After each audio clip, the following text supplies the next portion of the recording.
Hey Froggy friends, Kirostyle here, welcome back to Umineko When They Cry, Episode 5, End of the Golden Witch. Hey, thank you so much for the stretch already, Kieran, I really appreciate it. Good to see you, thank you so much for coming to the stream. Hey Hakaze, hey Sai, Kieran, CB, good to see you, I appreciate you being here. So, we are going to continue reading through Episode 5. We kind of got through most of the heavy exposition stuff. I think today we're going to start seeing some more of the murders happening and a few of the interesting arguments. So far, Erika and Badler have discovered the Ushimiya gold, and Badler has been proclaimed the next heir of the Ushimiya family, which everyone seems to agree with except for Natsuhi and Kraus. However, the argument everyone else makes is that they need to see Kinzo, which Natsui and Kraus cannot do, so they're in a bit of a tight spot right now. At the same time, Natsui is still being threatened by the mysterious man on the phone. He threatened her and told her to stay in her room and not leave her room until morning. So that's kind of where we're at now. And Badler also got a mysterious letter from Beatrice giving him Kinzo's ring, proclaiming him as the next heir of the Ushimiya family. So we'll see. Tensions are starting to arise. But everyone's still alive right now. Hey Twilight Mage, thank you so much for coming to the stream. Hello. Good to see you. Okay, let's get going. We're just under halfway through this episode as well, by the way. The rain was still pouring down as hard as ever. This weather was supposed to continue all day tomorrow as well, which made me feel a bit depressed. Oh wait, given the time I should say today, not tomorrow. But that doesn't really matter now. I'm sleepy. With half-asleep eyes, I opened my umbrella. The large drops of rain pounded mercilessly against it. Technically, the end of the family conference had been declared at 1 o'clock a.m., but external scuffles kept continuing sluggishly. I'm really jealous of Aunt Rosa, who managed to slip out of there at that time. She cleverly got away by saying she'd check on Maria, who might have been staying up too late. Dad caught me ruining my chance to escape, and they made me stick around until now, 3 o'clock a.m. So what have they decided on after all this time? Nothing at all. They just kept on arguing about who said what, like elementary school kids. I'm sure they're tired too. That's probably why they keep on dragging on with the same pointless questions. I no longer felt any shock or anger towards them.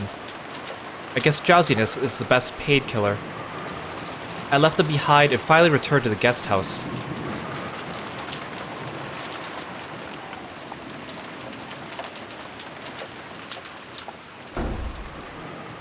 When I got back to the guest house, the first floor lounge was lit. I could even hear people chatting inside. Apparently some people were still awake even this late. Despite the late hour, Goda-san and Dr. Nanja were still up and chatting. Plates and cups were lined up on the counter, and it looked almost like a bar with Goda-san as the bartender. When they noticed I had returned, they seemed to finally realize how late it was. When Goda-san made to top off Dr. Nanjo's glass, the latter declined with an exaggerated gesture. That's enough, that's enough. It's already too late to be up. Look how late it's gotten. You were such a good person to chat with, I hardly noticed. If so, it's thanks to your liqueur. We'll have to do this again sometime. Yes, gladly. Badler-sama, welcome back. Is the discussion with Kraus-sama and the others still continuing? From the way things were going, it looks like they might plod on until dawn. None of my business. I spoke carelessly with a big yawn. They have quite a lot of stamina. I'm surprised. Oh, so you're here too. With one thing and another, they ended up having a small night party here, and they let me join in. Don't worry, I haven't said a word about that. Erika could be seen on the sofa. She had taken her shoes off and was lounging around as though she owned the place. Erika-sama is very knowledgeable on a variety of subjects. I enjoyed listening to her immensely. Your knowledge truly is extensive. Very impressive for one so young. You're very welcome. I, Furuto Erika, know quite a bit about trifles such as this. Erika grabbed the corners of her skirt and posed. This was something less than graceful considering that she was lounging on the sofa with her feet up. Where's Aunt Rosa? She returned at 1:00 a.m., but she went straight upstairs to sleep. That's probably true. After taking part in that conference for so long, I felt like flopping down in bed right away myself. I've had it. I'm tired enough that I might flop over right here. Well then, let's call it a night. Don't you have to get up early tomorrow morning to make breakfast, Goda-san? Preparations for breakfast have already been made. I would be most pleased if you look forward to it. In Goda-san's eyes, the family conference is an open stage on which to display his culinary skills. Maybe this invigorates him so much that he doesn't even get sleepy. Erika stood up, laughing about how youthful Goda was. This became a sign that it was time to disperse. I will clean up here. Please go ahead and sleep, everyone. Leaving the cleanup to Goda-san, I went to the bathroom and then climbed the stairs to the second floor.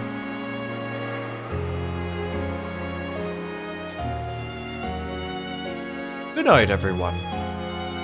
These old bones have stayed up a little too late. Good night, Dr. Nanjo. Good night, Badler-san. Yeah, good night. Then, in the second floor hallway, we split up. Dr. Nanjo went to his own room. Erika went to her room. And I returned to the cousin's room. I couldn't hear any sounds of playing coming from our room. Could they have fallen asleep already? No surprise at this time of night. If they were still playing, they would have been staying up way too late. When I opened the door quietly, as expected, the room was already pitch black except for a small nightlight. Everyone was already sleeping in their beds. I'm sure they all had a great time and played a ton. Then they probably talked about youthful things and enjoyed staying up late. If only I haven't found the gold, I could have enjoyed my time with them. Hey Yule, welcome to the stream. Thank you so much for stopping by. I'm already tired. So tired. Forgetting to even change my clothes or brush my teeth, I crawled into bed and immediately began to descend into the marshes of sleep. Today's been so insane. I wonder if that old bastard's still in the family conference now. How does he not get tired? Come to think of it, what was it that old bastard said when we parted company? Tomorrow, there's something important I want to talk about. As a family. It's about you. I'm sure it's more stuff about being the successor. I don't even want to hear about it. If I tell you about this, I'll probably be killed. I'll kill you whenever you want, you old bastard. And then what was it he said next? It's about your birth. My birth. Probably just something about the noble Ushimiya lineage. Not interested. Just let me sleep. Hey Ariakas, welcome to the stream. Thank you so much for stopping by. Good to see you.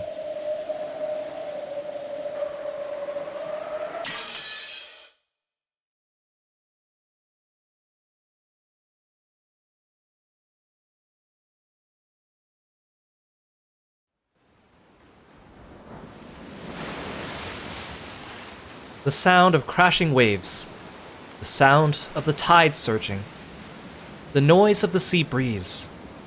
Whenever my headache torments me, these are the sounds that fill my head. Unable to bear a successor, I was in a very difficult position with regards to the Ushimiya family. Whenever I heard of a drug or incense that could make you achieve pregnancy, I tried it. but nothing had any effect. Until I was blessed with Jessica, 18 years ago. I was ashamed to even call myself a wife. Children are created by the efforts of two people and the whims of heaven. It's not fair to place all the blame on yourself. I still don't know what caused my inability to become pregnant.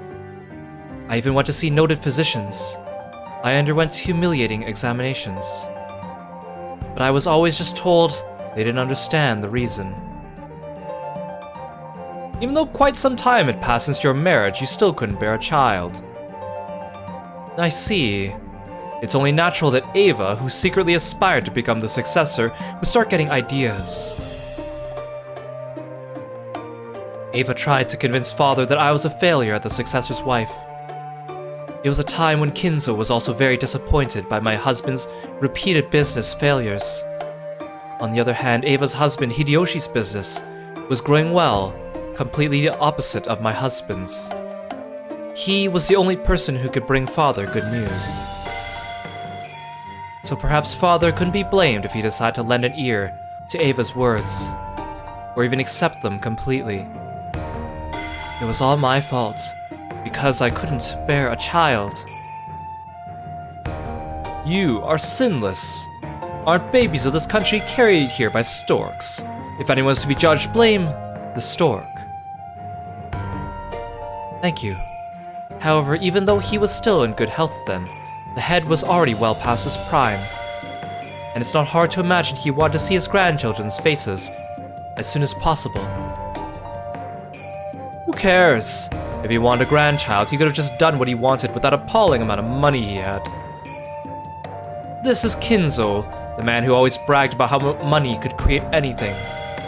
If he wanted a grandchild, why couldn't he just manage something with that money he was so proud of? Yes, that's right. The head gave up on me when I couldn't bear a child. And did just that. The head gave to many charities, thinking it was the duty of anyone in possession of so much money. One among these, an orphanage known as the Fukuin House, had been given especially large donations, possibly because he had old ties with that place. Ah, the Fukuin House. Furniture came from that place quite often. To provide on-the-job training and preparation for life as a working adult, the head employed Fukuin House children with exceptional grades as servants. All the servants in the mansion with On in their names, such as Shannon, Cannon, Lunan, Manon, and Leon, came from there. There were quite a lot of them words there, though most quit just after a few years. That's probably because a few years of wages from working here would earn them more than enough to live on their own. Experience as a servant for the Ushimi family would be a wonderful thing to add to their resume. I'm sure it was the head's ambition that they would gain this for themselves and then spread their wings in society. I see. So an adopted child.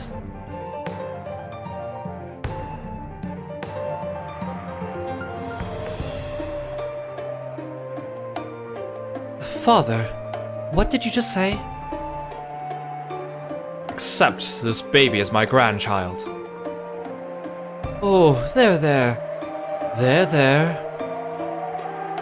Apparently the baby that Kumasawa was trying to soothe didn't like the study air at all.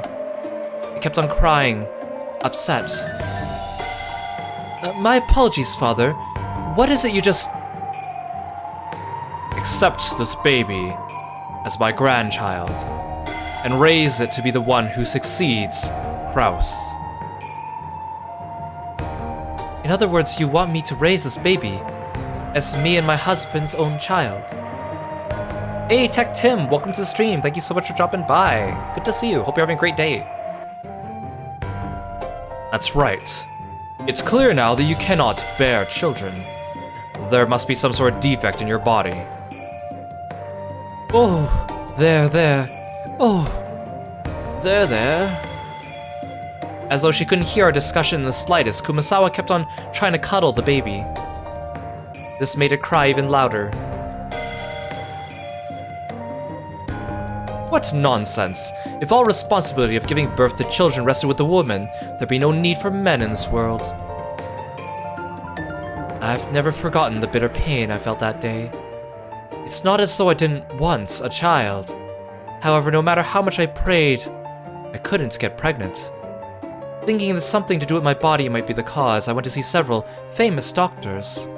But even so, no matter how hard I tried, I couldn't become pregnant. And in the end, this was the result. I see.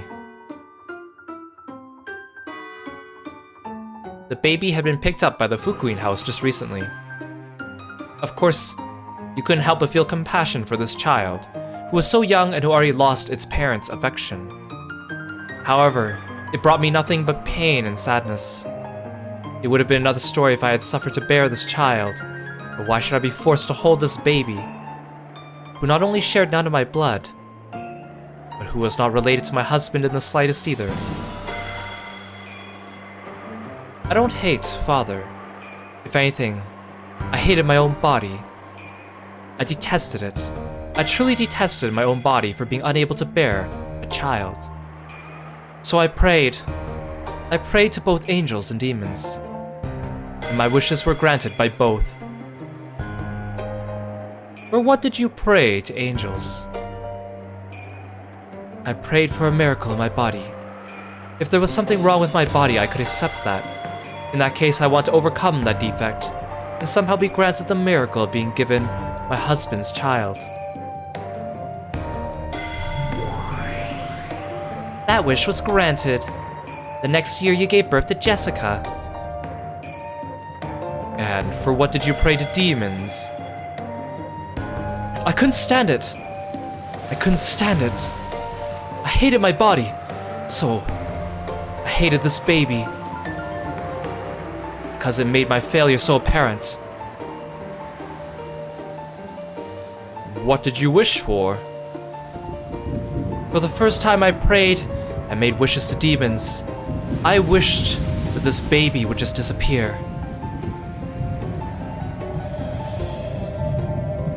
Of course, that wish was also granted by demons. On that day, I left the baby with an older servant and went to think about the future in the rose garden. No, that's a lie. I didn't even want to think about anything. The baby's cries were annoying, so I ordered the servant to take the baby to a place where I couldn't hear. By a place where I couldn't hear, I meant somewhere far away. Yes, I wished for it. I wished for the servant to take the baby far away and never return.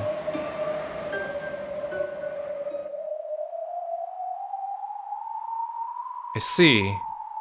So a passing demon heard your wish, Natsui-sama. And then, what happened next? After that, there was a bizarre accident that could only have been granted me by a demon. The woodland path from the rose garden to the harbor is probably well suited for a comfortable walk. It must surely feel good to occasionally leave the path and walk through a grove of trees depending on your mood. However, wouldn't that path be fairly hard to travel on when taking a walk with a baby in your arms? There was a cliff on the other side. It was about 10 meters tall, I think. It was rocky below. There was also a fence there. Does it seem at all likely the servant went to the trouble of walking there holding a baby, and then leaned against that fence? The only conceivable explanation is that she was lured there by the beckoning of a demon. She was lured there, wasn't she? By a demon who heard your wish. And then, the servant and the baby.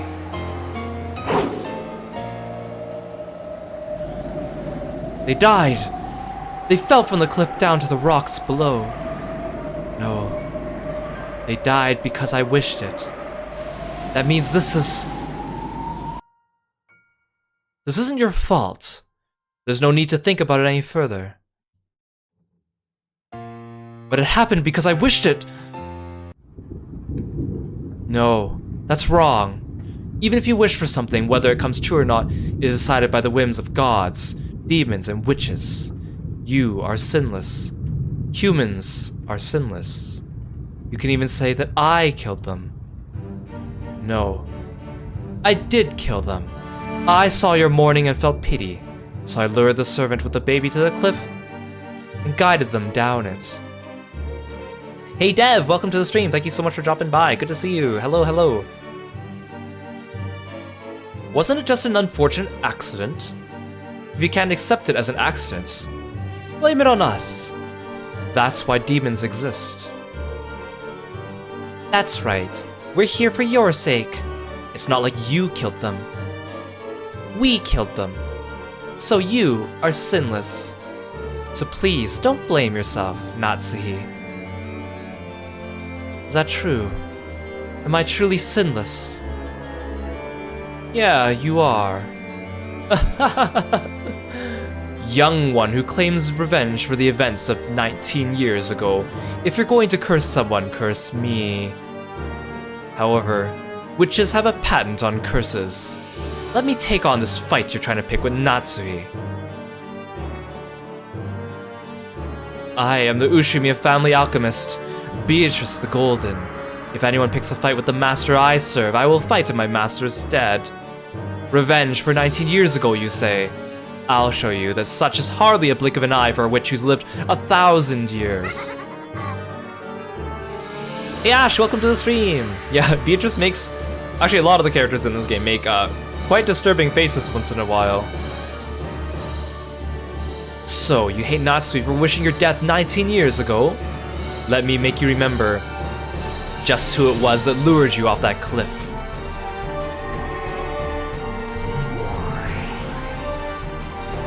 As the middle-aged female servant cuddled the sobbing baby, she walked on a small path through the trees.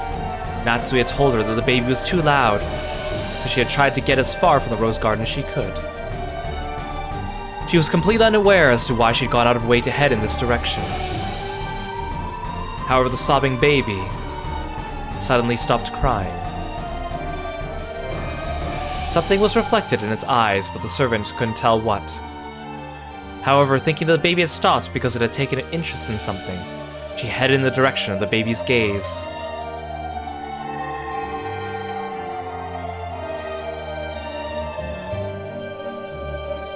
The baby had seen a cloud of gold butterflies disappearing off into the trees. And on the other side of the trees, the servant could see a woman.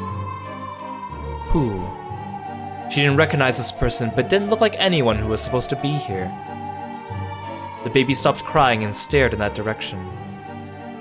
Then the servant's legs started to automatically carry her that way. Come this way, woman. Bring that cursed baby with you. The woman couldn't disobey. She was completely overwhelmed by Bito's gold glowing eyes. She walked lightly as though through a dream world. At some point the scenery surrounding her had changed, but she did not notice. She could not notice. Though this should have been Rokenjima, at some point it had become the garden of a mansion she had never seen before. It was a garden she had never set eyes on, even grander than the great rose garden of the Ushimiya family, a garden of gold roses. There stood an arbor, and a woman wearing an elegant dress beckoning to her. There was a man who looked like a butler, and the tea he poured with a beautiful gesture had a very nice and enticing smell. It was as though they were telling her to join their tea party. Hey, Endless Moonfall! Thank you so much for coming by the stream! You've only been here for a couple minutes, but the story has some twists and is captivating. Thank you, I'm really glad you're enjoying it. The story has a lot of intrigue to it. Despite its long length, it never seems to drop that, and I love it. She couldn't disobey. She had to go to the master of this golden rose garden and give this child as an offering. Forgive me, woman. Curse your bad luck for being entranced by a witch and surrounded by these gold roses which you would never be able to enjoy in this world. Sleep. Gop. Yes, understood. When Gop snapped her fingers, a pitch-black hole opened at the woman's feet, and she was swallowed up along with the baby. The scene of the moment that followed must have burned itself into the eyes of the woman and the baby. The two floated in the air and looked down at the gold rose garden spread out below them. Below their feet was not the earth, but the golden rose garden that stretched as far as the eye could see without any gaps. If one could have the scene imprinted in their minds as their last memory, that would have been such a merciful way to die. Then the woman and the baby were swallowed up by the golden sea. The thunk was remarkably plain and remarkably quiet for a sound that stole away 2 lives. However, it made for a perfectly suitable show at a tea party of witches.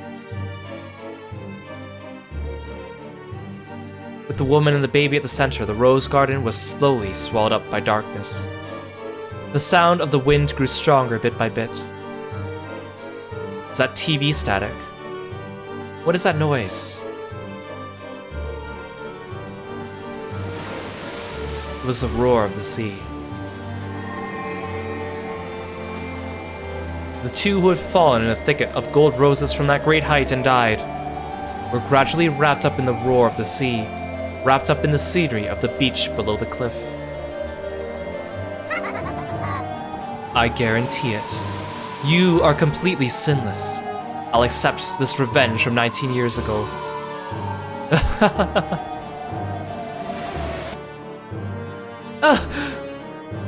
When I spotted the 2 of them on the rocks below, I went pale. Then I dashed back to the mansion, and there was a huge uproar. They took them to the hospital in a boat as soon as possible, but from that height, it was a miracle they even avoided an instant death. Yeah, thanks. I hope you have a good night too. Thanks for dropping by. I must tell you how it ends. This story, or this visual novel, is like 160 or 70 hours long. So we're on episode 5 of 8. But if you're interested, there is a manga and an anime, although the anime only covers the first half. It speeds through it, but it kind of makes it a more digestible form. But also all my VODs are up on YouTube, so if you are feeling like you have a lot of time and you want to listen to an audiobook, those are on YouTube. But thank you for coming by. I really appreciate it. It's the fascinating thing about this is it's one of those stories that it's so complicated and long, and there's so much nuance to it. It's not something you can even summarize in one paragraph. Like I would have to write, like, if someone wanted to summarize it properly, you'd still have to write like a miniature book of your own to actually like capture the full picture. It's fascinating. Both the servant and the baby died. In less than 3 days from the time Father had entrusted me with the baby, I killed it. My husband had been on a business trip. Rosa-san, who still lived on the island at the time, had been traveling with her friends. Father and I were the only ones on Rokenjima. And before anyone except Father and I really knew anything, a baby had appeared out of nowhere, and then disappeared again. That's right, it was a dream, a nightmare. I was sure that Father would blame me. However, he seemed somehow strange.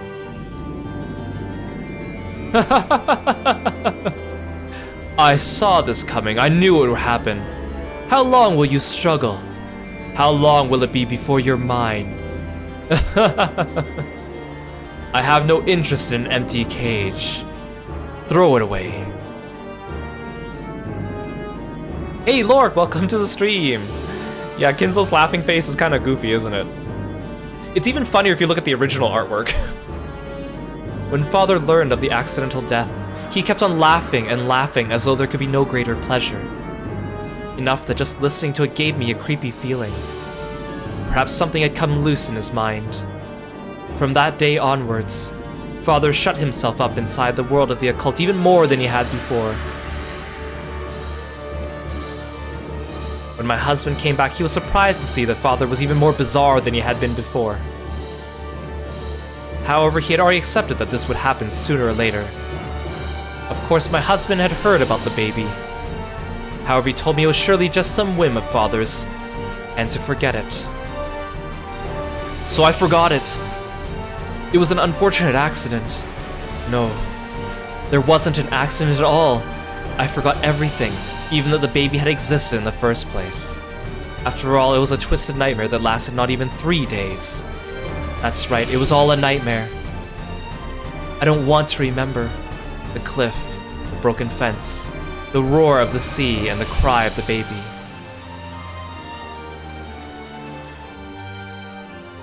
So this baby is the baby from 19 years ago. Of course not. I killed that baby. It no longer exists in this world. However, there's no red truth in this human world. Nothing can be trusted there. That's right. Vito definitely killed that baby. However, you might find out that it's alive in the world of humans. Whether it's really alive or not, right? Do you mean to say that it actually survived? After falling to the rocks from that height? I don't know. But calm down. No matter how much this person hates you, it was an accident, and that's the truth. If he does hate you, his hatred is completely unjustified. But, even if I didn't lay a finger on him, inside my heart Calm down. No matter who the man from 19 years ago hates, or what he yells at you, there's no way the sin he's after actually occurred. So calm down. Why don't I welcome the man from 19 years ago as my guest? Just when the riddle was solved and I thought my job was finished, I've got to entertain this final guest of mine. This begins to grow more interesting. Not only are you protecting Lord Goldsmith's secret, but you also have a 19th guest as well as a man from 19 years ago. True, since we claim that Kinzo's alive, Erika's the 19th person. And besides that 19th person, we also have a man from 19 years ago. How interesting, I'm getting all fired up. We have no lack of opponents, and when I was just lamenting the fact that I had but one guest at my tea party. Come, you fools.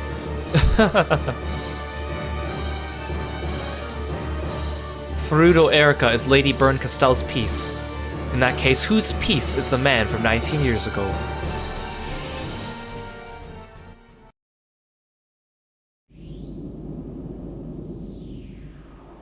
That whole scene is really sad if you think about it. Because, like, Natsui is talking about her past and how she wasn't able to conceive a baby at first, and then she had that baby for 3 days. But at the same time, if you consider the fact that witches don't exist, and demons don't exist, and it's just a delusion of Natsui's, that means that she's just by herself, trying to convince herself that she's sinless. In this act from this mysterious man from 19 years ago. The voice faintly seeping from the other end of the line was Natsui's. I understand. I'll go to sleep right now. I won't leave my room, and I won't pick up the phone. So don't involve my husband and daughter.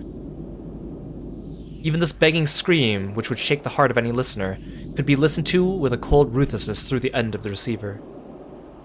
As long as you follow my orders, I will keep your secret, Mother. Do not disobey me. I am already very close by to you.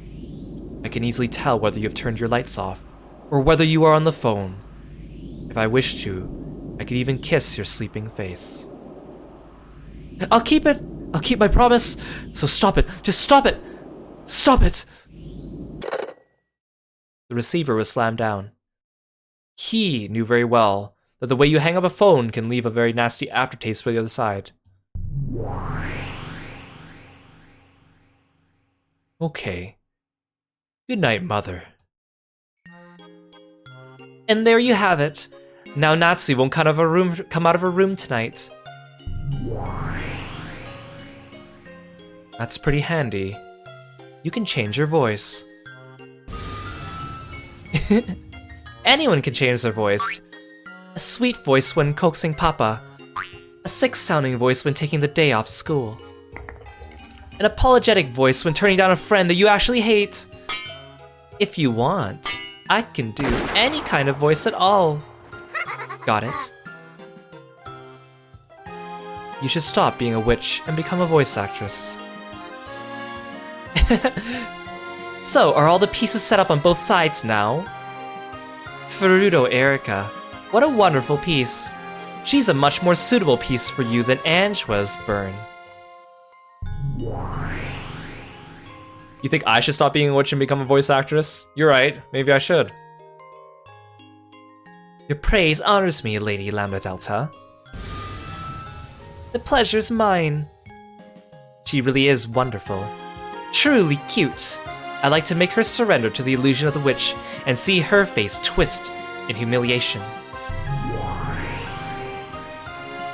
Hear that? Don't embarrass me, okay? Prove yourself to be a much more useful piece than Ange was. Yes, leave it to me, Lady Burn Castell, my master. I'm nothing like that gloomy, dull-witted, totally uncute piece. She's right. That Ange didn't do anything useful except get turned into meat chunks to egg Battler on. I have absolutely no interest in family love or sibling love. The game we want to see is more gruesome and sticky. A grotesque, pop and cute murder case. If Natsui is the king, then I wonder if that makes Bito the queen. The pack of witches and furniture guarding Natsui is less like a set of chess pieces and more like bowling pins, right? Natsui and Bito, Kinzo and illusions of the worthless furniture. Entertain us a bit, will ya? Especially you, Bito. We're already bored of you. This legend of the witch murders game of yours is over already. Your time is over and done with. This game board already belongs to Burn and me. It'll suit you to be reduced to one of our pieces and toyed with for all eternity. Yeah, what does make a case a pop murder case? Sounds painful. Both Natsui and Bito are like the guts of a filthy truth wrapped up in a bit of thin skin. Tearing that to bits and dragging the insides out is one of one of our few pleasures. Yeah, you can have tons of fun with it. Hey, are you watching, Beatrice? Look at how much fun can be had playing with your game board. Let me show you. This 5th game's really gonna be fun.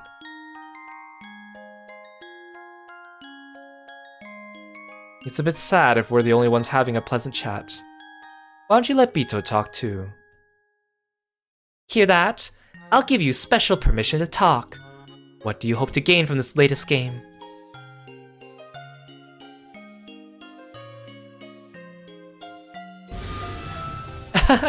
She said nothing. That's right, that's right. You're the loser who surrendered to Battler. Leave it to me, Kay. I'll put the witch side on top right away. But that means I'll have to sacrifice your piece. The epitaph has been easily solved before the first Twilight, and Beatrice, the Keeper of the Gold, has lost face. Isn't it great that you remain a piece as part of Natsui's illusion? Well, we're treating you as a pin now instead of a piece, okay? The gold in which Beatrice is out of the picture now. You and your furniture only have a minuscule role in my game, a loser's role. Resign yourself to getting blasted away and becoming burns in my toy. If you don't like that, why not just tell us to stop? If you do, we'll stop.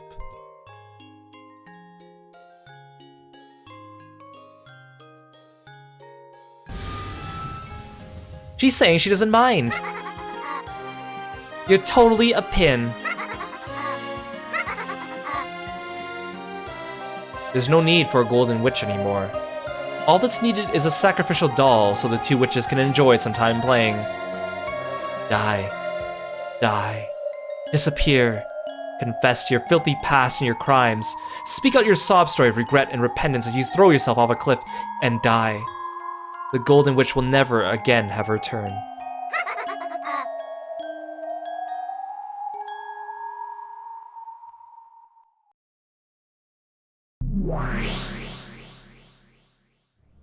Ito. This will probably turn out to be a nasty game. On the surface, it looks very similar to the usual tales. However, there's no respect given to the true main character of the story. This tale was supposed to be one that the Golden Witch Beatrice invited Ushimi Battler to see. However, the host has been lost, and there are no longer any guests. The one who did the inviting and the one who was invited are no longer around in this horrible tale. Welcome to the 5th game. End of the Golden Witch. Welcome to the banquet without the guest of honor, hijacked by the evil witches. Ready, Battler? The 2nd day is finally about to start. Just like Bito, I hate slow story progression. Just do what you want. No matter how much you mess things up, I'll definitely reach the truth of this game. It has to be that way. You've got to fight for your little sister's sake as well. Don't worry. Lady Lambda Delta is a far more terrifying opponent than that fool Beatrice, but I'll be giving you plenty of support, so there won't be any problems. Together with me, why don't you finally expose the illusion of the witch this time?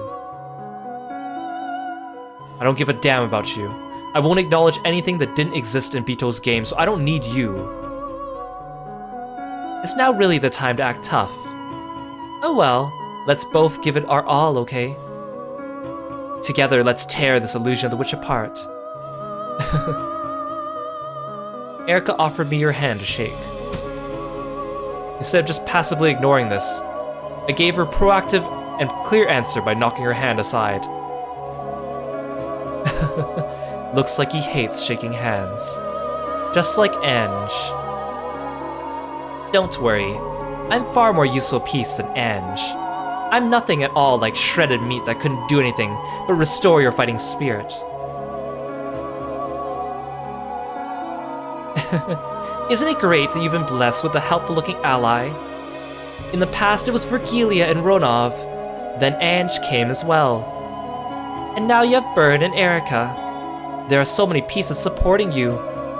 So how does it feel knowing that you still can't catch on to the truth despite that? How does it feel? It doesn't matter. This battle is between me and Bito. Everyone else besides us doesn't matter.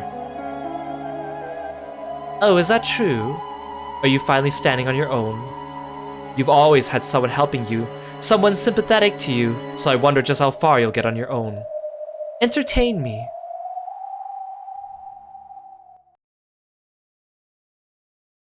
I'll grab it and take it back. This is our game. You two aren't wanted here. Yes, that's true. This is your game. So try taking it back. Let's see how far someone like you, who couldn't even win Bito's games even when she went easy on you all over the place, can get in Lambda's completely ruthless game without any help. Well then, wake up, Ushimi Battler. Welcome to the morning of October 5th.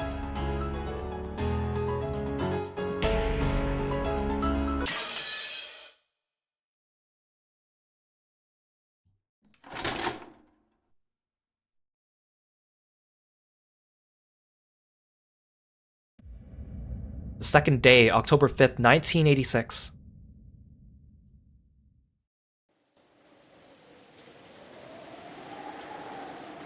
Was it someone's alarm clock? Beep, beep. An electronic tone repeatedly rang out through the room. Battler, who had gone to bed late and not managed to get enough sleep, covered his head in his blanket and waited for someone to turn off the alarm. But no matter how much time passed, the electronic tone didn't stop. I see. The point of an alarm clock isn't just to be loud enough to wake you, but to be annoying enough to keep you from wanting to fall back asleep. Hey, the alarm's going off. Make it stop, please. Why do waking up voices always get this annoyed? Well, it does make sense. After all, people are still sleepy and in a bad mood. However, there was absolutely no sign that my annoyed voice had caused anyone to turn over in their sleep. Hey, Loading! Welcome to the stream! Thanks for stopping by! Good to see you. Hope you're having a great day. Or crawl out of bed to stop the alarm. Letting out a deep sigh, I stumbled to my feet. With the shutters down on the windows, there was almost no light getting in, and the room was as dim as it had been earlier. Though, even without the shutters, there's no way this dull weather would let in enough sun to make this a pleasant morning. The cousins were still wrapped up in their beds, sound asleep, and taking no notice whatsoever of that beeping. Normally, once any one person gets up, the others tend to automatically follow. Annoyed that this law of serial summer camp awakenings that I've made up had been broken, I searched for the source of the sound. I could hear it coming from a wristwatch set on a table. Judging by the style of the watch, it was probably George Anaki's. Anyway, when I randomly pushed a small button on the side of it, the sound stopped. Apparently it had been set for 7 o'clock in the morning. Is it already 7 o'clock? Sorry, but I really don't feel like I slept at all. Playing cards were left on the table as though they had stopped mid-game. The game had probably been sevens.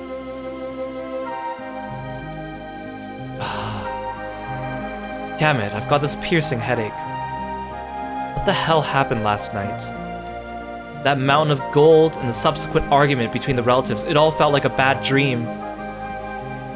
So stupid. Breakfast normally came at 8 o'clock. Now wasn't a bad time to start getting up and getting dressed. Even those adults probably won't argue in front of the cousins. In that case, I'll stay with my cousins all day long. I'm sure they'll be able to separate me from all this annoying talk about the gold and being the successor and all. In fact, I should have done this from the beginning.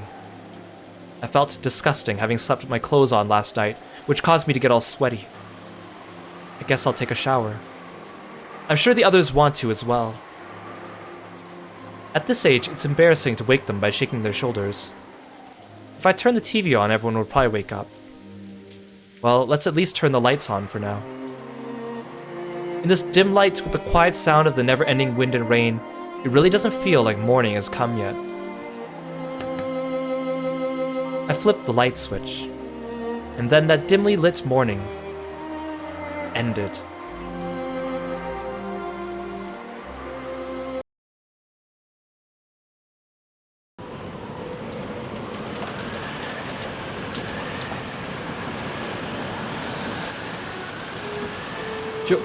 George? George! This is just too horrible. How could anyone get away with something like this? As they clung to Anaki's corpse, which would never wake up again, Aunt Ava and Uncle Hideyoshi cried. That's enough. You think George-kun would like the two of you to see him this way? Of course not. Anaki, I know how you feel, but let's have Dr. Nanjo handle this. You don't understand! George was killed! George! George! Ah! Dr. Nanjo's right. We mustn't keep staring at George in such a state. This is for George's sake. We have to restrain ourselves for now. When Aunt Ava tried even harder to cling to that corpse, Dad and Uncle Hideyoshi dragged her away and had a heated debate with her beside the wall. No! George! Dr. Nanjo, help him! If he's lost too much blood, do a blood transfusion!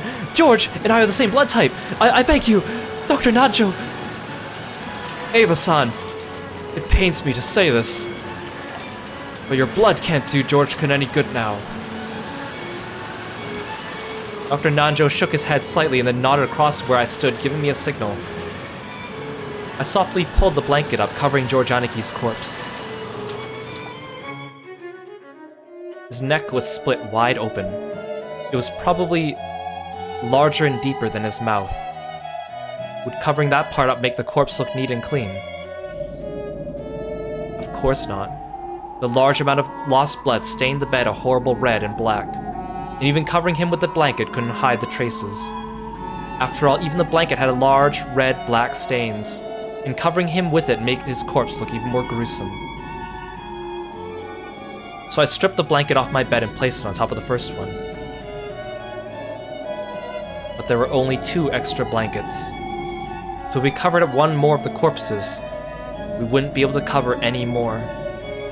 I felt bad about the ones we can't cover, but for some reason times like this make me feel like muttering, "Don't complain about being unfair," inside my head. "Kyrie, put blankets over all of them. Wouldn't want them to catch cold." Sure. Kyrie-san and I started covering the other corpses up to their heads with their blankets, just like George Anaki's, so that they wouldn't have to undergo any more shame with their terrible wounds exposed like this. In one bed rested Jessica. Jessica was exactly the same as George Anaki.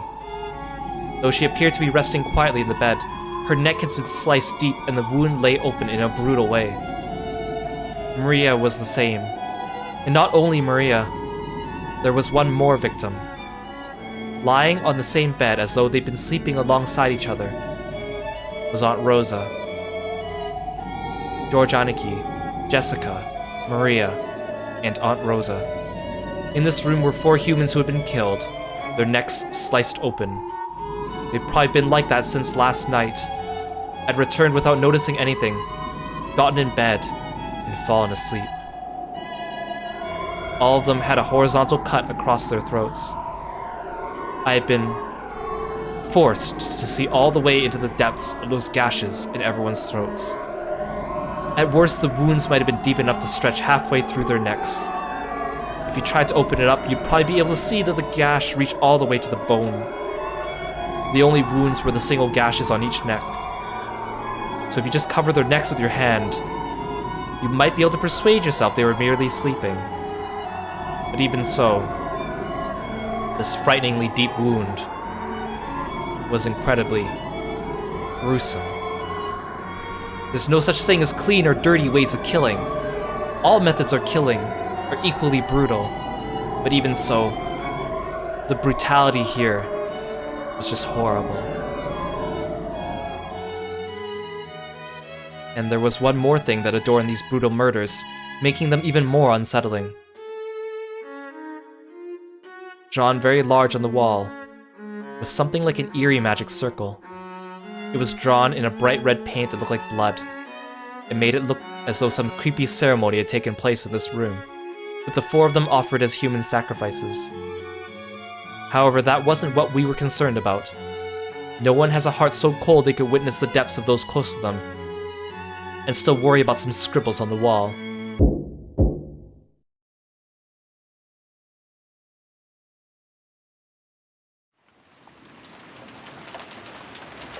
Good morning, everyone.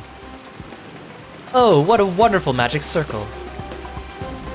The girl who bragged that she drew more pleasure from the process of exposing the truth than the truth itself, and who went so far as to call herself an intellectual rapist, appeared in the hall.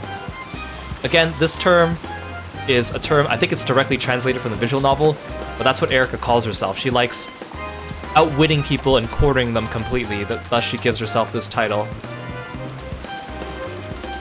When she saw the extraordinarily creepy magic circle in this gruesome room, I heard what was unmistakably a sigh of admiration escape her lips. You don't come in here. I just heard about it in the corridor. It's 4 people who've passed away, correct? Allow me to express my sincere regrets. On Erica's face, no, that's not it. It was in her eyes. In Erica's eyes I could see an indiscreet smile that was hard to describe. She found this interesting. She found the outbreak of a crime. She should call herself an intellectual rap artist instead. I like that. Maybe we'll call her that instead. I like that. Thank you, Lark. That's a good one. She found the outbreak of a crime. Interesting. It was like the smile of a kid off to the side of the stage just before her turn to appear in a school play. Sorry, Erica-chan. We're busy at the moment. Could you wait in your room? Well, we can't have that. It's the detective's right to investigate the scene. We're saying we have no business with you. Now's the time for outsiders like you to stand back. In my personal opinion, only third-rate mysteries have a suspect who tries to interfere with the investigation, and then turns out to be the culprit. Who gives a damn about what you want? Get out! You aren't wanted here. Erika-chan, I'm really sorry, but could you go back to your room? We're busy right now. George! George! Ah! Stand back. I can't investigate the scene like this. If it's necessary, we'll do it ourselves. The police will do it. Like hell you have the right to bring more shame to everyone's remains than they've already endured.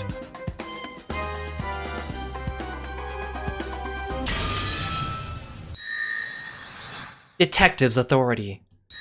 The detective has the right to inspect all crime scenes. Stand back, Ushimi Battler. This is an official privilege of this game, which the human side has accepted. Those words, which seemed to be utterly ridiculous at first, were words of power that had come from another world on a much higher plane than the one they were in. Battler was thrown back by an unseen power and landed on his butt. Struck silent by this quiet intensity, no one was able to prevent Erika from entering the room, suffocated by this bizarre atmosphere. Don't worry. My goal is not to profane the dignity of the deceased. It's not like I want to peek into something as disgusting as a slit through someone's neck. I want to know something completely different. In other words, who committed these murders? I asked Dr. Nanjo and everyone else too. In particular, the first one to discover them, Battler-san. There are many things I want to question you about, so I request your cooperation. Like I said, by what authority are you doing this? Because I am the detective. Battler couldn't argue against this incomprehensible nonsense. No, he wasn't permitted to argue. It was a restriction placed on pieces.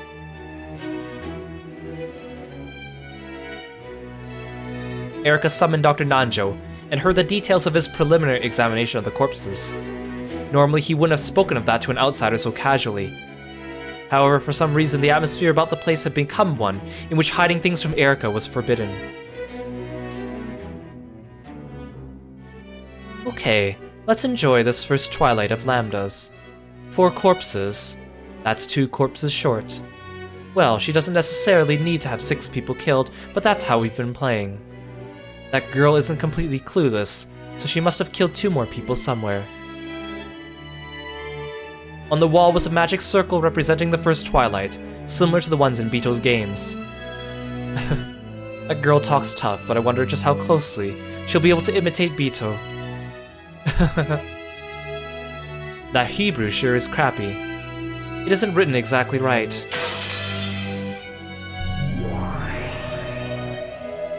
What the heck? What's going on here? Why is there a magic circle? I'll bet they wanted to copy Beatrice-sama. Ah, what a crappy magic circle. This isn't a copycat. Some human went out of their way to draw that so they could make it look like Beatrice-sama did this. Anyway, let's report to Beatrice-sama about this. Even though we're already up to our eyeballs just protecting Goldsmith's secret, what a pain. But these murders have no beauty to them at all. It isn't really a closed room, and there's nothing impossible about it. Such pitiful murders aren't worthy of Beatrice-sama at all. Frudo Erika, an unexpected crime and an unexpected woman, and the unexpected man from 19 years ago. And if you add in the fact that Battler's already solved the epitaph, this game is completely different from normal. What the heck's going on? Let's go. Yes, One-sama.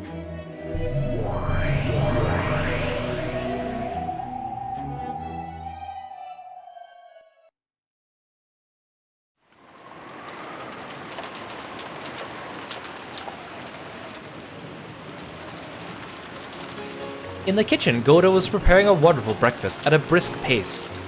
The main dish would be herb omelets.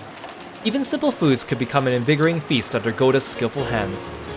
He would pre-cook everything beforehand and prepare the food in the dining hall right before everyone's eyes. Pan, pan, pan. Goda hummed as he continued his work in high spirits. When Shannon, who was helping out, saw Goda like this, her mood also brightened.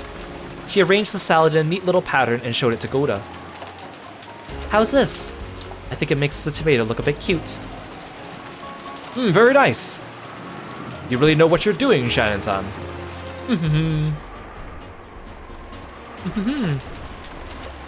The two happy people gave each other a high five. Shannon didn't like Goda when he was sneaky, but she had no problems at all when he was cooking happily. She sometimes thought it'd be nice if this contract hadn't included any jobs besides cooking. If that had been the case, he wouldn't have had to get in a bad mood doing unnecessary jobs. The dining hall is ready. You can carry it whenever you want. We're almost good to go, so please get the serving cart ready. Without thinking, even Kumasawa caught Goda's high spirits. The kitchen had a very nice smell and atmosphere about it, truly refreshing for so early in the morning. Then Cannon came back, grumpy even this early in the morning, just like he always was. Cannon and Genji were in charge of getting many things ready for the morning, such as opening the curtains. However, Cannon was alone today, so it had taken much longer than usual.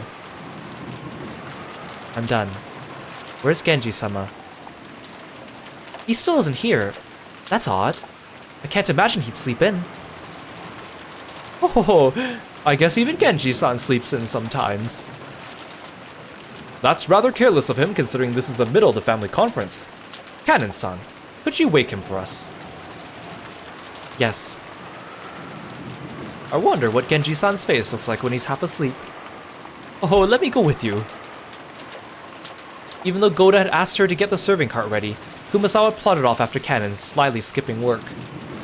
As Cannon muttered about how Goda was the one who slept in all the time, he headed for the servant waiting room. So you didn't wake him this morning, Cannon-san? Last night I fell asleep while still in the servant room, so I didn't return to the waiting room. Last night Cannon had dozed off while in the middle of his late night shift, falling asleep in the servant room. Shannon had been kind enough to put a blanket on him, but that just made it so warm he fell into even deeper sleep. So he hadn't returned to his bed in the servant waiting room the previous night. Because of that, he hadn't met Genji even once this morning. There was a knock on the door. Genji-sama, it's Cannon. Good morning. Oh my, I wonder if he's still sleeping. Pardon me.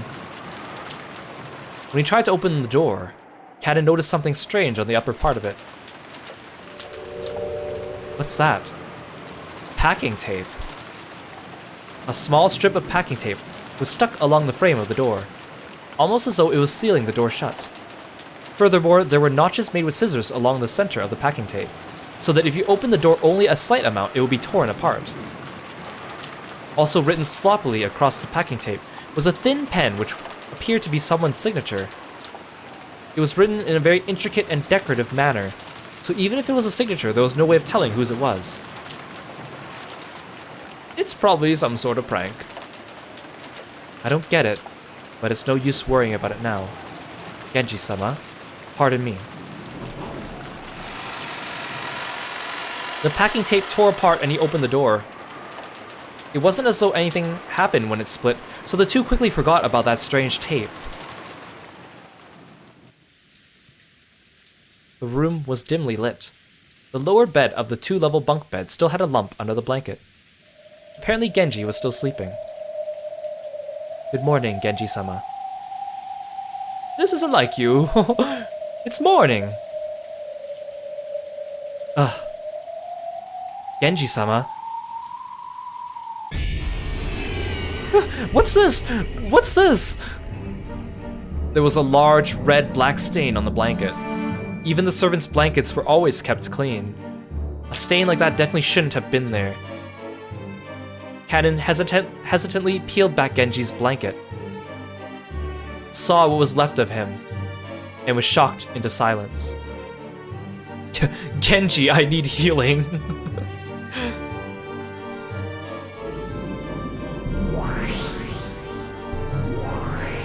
What the heck? His neck's been cut open. It's thin. You wouldn't be able to leave a cut this deep without a fairly long blade. What's going on? Badler solved the riddle of the epitaph, right? Why are there murders happening? I don't know. In any event, this isn't good. We should report this to Beatrice-sama and Natsui-sama. Alpha, hurry and report to Lucine. Understood. After dashing out, Kumasawa called Goda and Shannon over. Then this new pair let out screams identical to the first two. No! Don't stop making breakfast, Goda! Is now really the time to be saying that? There's no chance they'll have a quiet and peaceful breakfast on the second day. I have a bad feeling about this. Genji might not be the only one. Let's check the entire mansion. Something else might have happened. Yes, One-sama.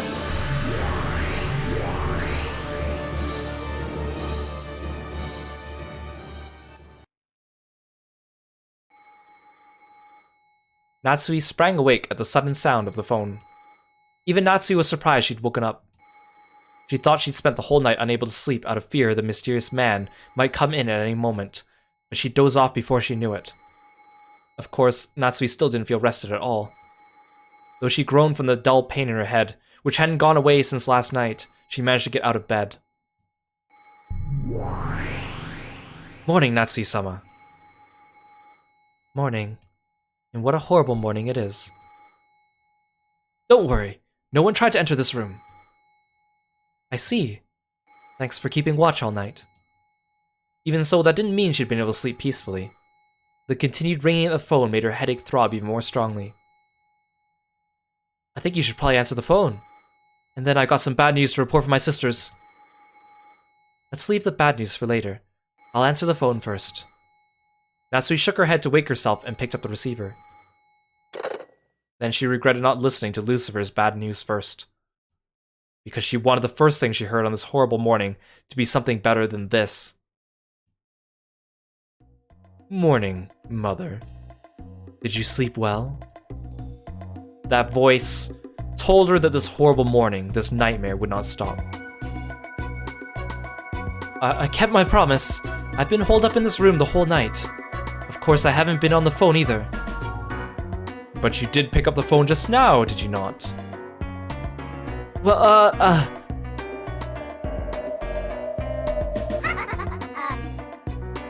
Just kidding. This is just a morning call I'm giving my beloved mother. Morning, Mother. How far do you intend to mock me? Natsui gripped the receiver so hard it creaked. I wanted you to leave your seat so I could set up for the party. Thanks to that, everything is ready now. Of course, you are the main guest, Mother. What are you planning to do? That is for you to look forward to. Do not worry, I will not keep you waiting. It has already begun. Oh, right, wait a sec. There is someone I want you to hear. Huh?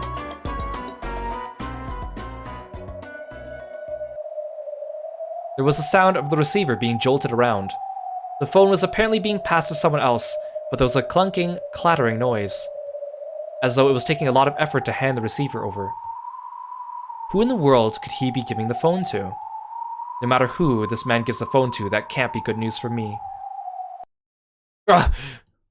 Untie me! Coward! Huh? Dear? Is that you? Untie it! Untie it! It was without a doubt the voice of her husband. However, he didn't respond to Natsui's voice. Perhaps he was bound somewhere in the darkness. Kraus, not realizing that Natsui was on the other end of the phone, repeatedly demanded he be untied. Your husband is here. His eyes and ears are covered so he won't be able to talk. But I think you could tell he's in perfect health. What are you after? Let my husband go. I will let him go tomorrow. If you keep two promises, that is. What are they? One is that you keep it a secret that I have your husband in my care. There will probably be a fuss when they are unable to find Kraus anywhere in the mansion, but you know nothing, so you will say nothing. Understand? I understand. What's your second condition? Oh, just a little game. At 1 o'clock today, you will go into the foremost guest room on the first floor of the mansion and hide in the closet. Guest room?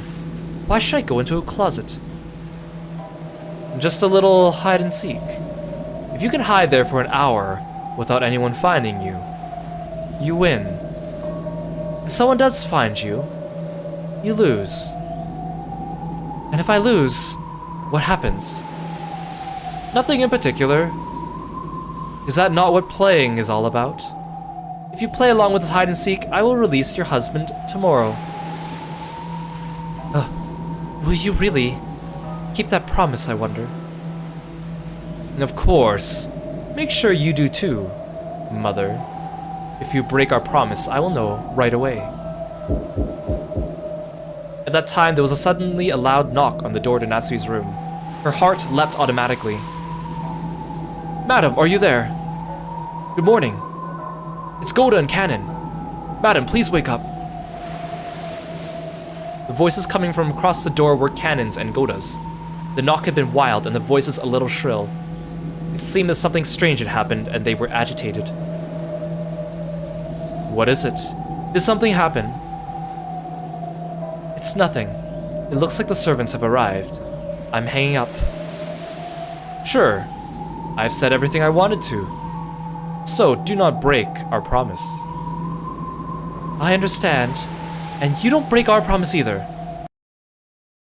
You have it wrong. That is for you to decide, Mother. Do not make me break my promise, Mother. I'll be watching you all day today, Mother.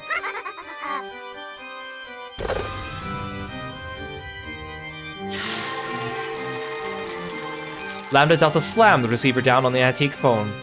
Then the phone exploded into bits and became a golden splash, then a cloud of gold butterflies, and then disappeared.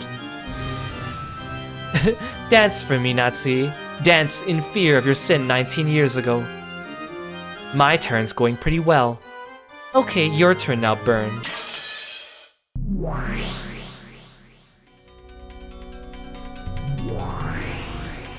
I'm sure this is a waste of time, but let me confirm whether correspondence with the outside world, including reporting this to the police, is possible or not. It's impossible to make use of the external line. Looks like you can use the internal line. It's impossible to use a boat inside the typhoon. I guess the closed circle is complete now. Congrats, you're a full detective now, Burn. When the police intervene, they sometimes steal some of the detective's authority. However, with the construction of the closed circle, the existence of the police have been denied for all eternity. From now on, the authority of the detective piece will be totally guaranteed.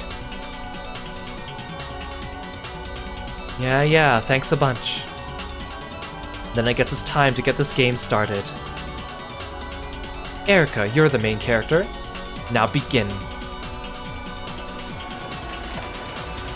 Even Genji-san! 5 people have been killed! Yes, and it was so horrible. It was exactly the same as before in the guest house. The neck was sliced open with a terribly sharp blade. To think that even though I had the midnight shift, I didn't notice anyone suspicious. Don't blame yourself. If you bumped into the culprit, you might be the one dead right now. On top of that, the phones aren't even connecting. I doubt any boats will come in this weather. This is serious. And that makes it very likely the culprit's still nearby. Then what? Does that mean we'll be trapped here with a murder until the typhoon passes and the boat comes? It'll be okay. If we stay together like this, even the culprit won't be able to lay a finger on us. Even Jessica. I can't believe it. We won't let ourselves be killed. I'll avenge George. I won't let them get away. No matter who the culprit is or what their reason was, I won't let the one who killed George get away. I'll kill them. I'll kill them. Okay, everyone, are you done crying yet? Silence, please. Has anyone seen Kraus-san yet? We've been calling him for a while, but he hasn't answered. Could the receiver be off the hook? No, we could hear it ringing. There's no way he didn't hear it.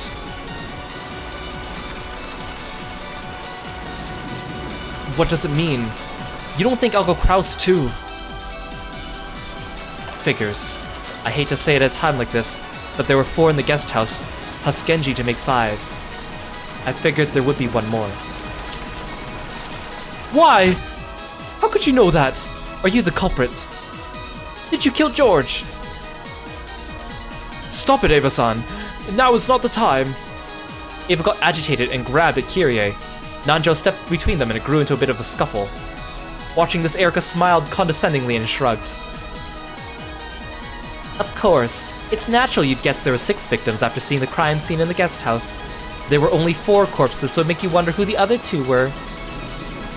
How could you know such a thing? You killed them? You killed George! Quit it, Eva! Erika-chan, Kirie-san, how could you know that? Can't you think before you talk? It's a simple connection to make. The scribble drawn at the scene of the crime in the guest house was a magic circle. I just tried to think of things connected to both magic and murders. Ah, so it's the epitaph, huh? I see. It's the first twilight. Huh? Huh? What's going on? Well, I don't have a clue either. Is that how it is? That damn witch.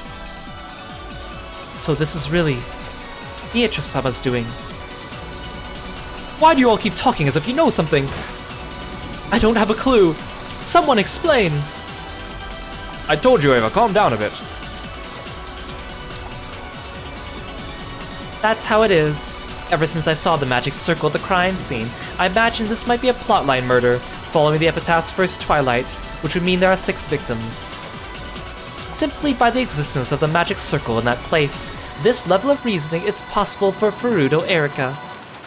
What do you think, everyone? So Uncle Kraus was also killed? We can't be sure of that. Kraus-san isn't the only person who hasn't come in, right? There's one more. For just an instant, Natsui's brow furrowed. So she hadn't been able to avoid the topic of the study after all. You don't mean Dad. Hey, someone must have contacted the study, right? Of course we called and even knocked on the door. But there was no answer. Father is immersing himself in his research. He sometimes leaves the receiver off the hook because he doesn't want to be called and even ignores any knocking. But the phone was ringing. Anyway, let's first check to see my husband's safe. Let's go to his room. Hey Sunflower, welcome to the stream. Thanks for coming in. Yes, we are in an intense moment here. And more to come. Natsui stood up in a flurry and dashed out into the corridor. Rudolph and the others immediately chased after her, telling her to wait. Come on, let's all go together. In both third-rate mysteries and third-rate horrors, people who act alone tend to die first. Yeah, this game is just the same. Vito really is third-rate. Oh, but in the third-rate disaster movies and the third-rate action movies, people who act alone do survive, right? Weird.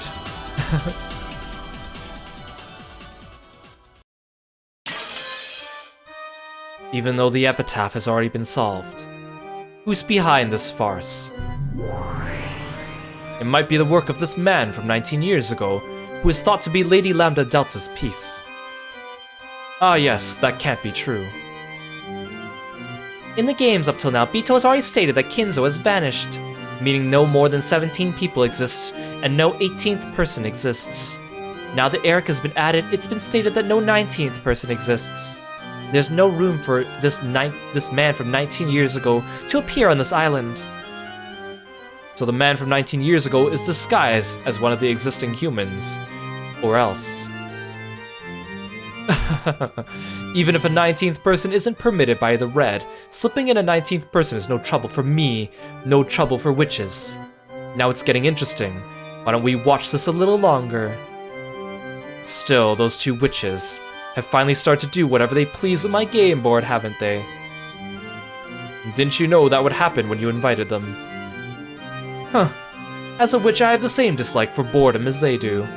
Even the unexpected brings this kind of joy a witch expects. Well, bring it on. It's great you're so eager, but things have taken a nasty turn. Get it? Indeed. Perhaps this isn't the best time to wait and see what happens next. I know that. At this rate, Kinzo's existence will become an issue once again, and the barrier around the study won't last long. That isn't all. Things are going to get even worse. See? Move 1, move 2, move 3. And then you're cornered. Natsui. Gop whispered something into Bito's ear. Bito's mouth slowly widened into a grin.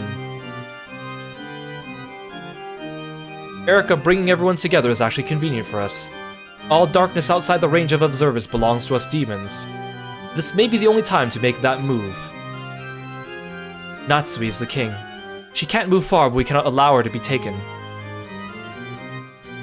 Let's take the initiative. If we slip up here, Natsui will be cornered. Gop, can I count on you? Yeah, it's interesting. Peace Beatrice is aware of Lambda and Burn, but Meta Beatrice is out of commission, so Peace Beatrice can't actually communicate with them. It's weird the way the pieces and Meta World interact in this game, and it's not fully... Like, you can kind of surmise it, but it's not fully explained on some accounts. Like, for example, how much control Battler has over his piece. We'll just leave it at that, I guess. Of course. Up blow hole through closed room tricks, alibis, and mysteries alike. Leave it to me. I'll handle it. Dot was spalled up, along with the chair she sat in, into a pitch-black hole that opened on the floor and then disappeared. After that, a hole opened on the ceiling and spat just the chair back out, returning the place to the way it had been. This is becoming troublesome. I see. Against Lady Lambda Delta, even I am nothing more than a mere piece. So in the early game, I must worry more about expansion than losing or taking pieces.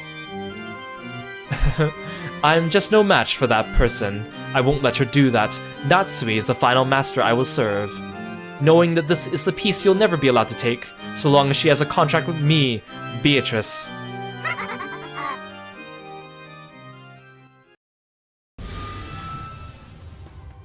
Krause's room was empty. The bed was too, but massive bloodstains similar to other crime scenes remained. But there was no corpse. Nope. Then he isn't dead. Maybe not. What's going on here? Where's Nissan? Judging by the bloodstained bed, I don't like to think about it, but we probably assumed he was killed and had his neck cut open just like the people in the guest house. Probably. Judging by the amount of blood loss, it's hard to imagine he's okay. But where did Kraus-sama go? Large amounts of blood stained the top of the bed, but there were no similar marks on the floor of the room. Whether Kraus had been seriously wounded and wandered off somewhere, or killed and carried somewhere, they had no clue where this somewhere might be.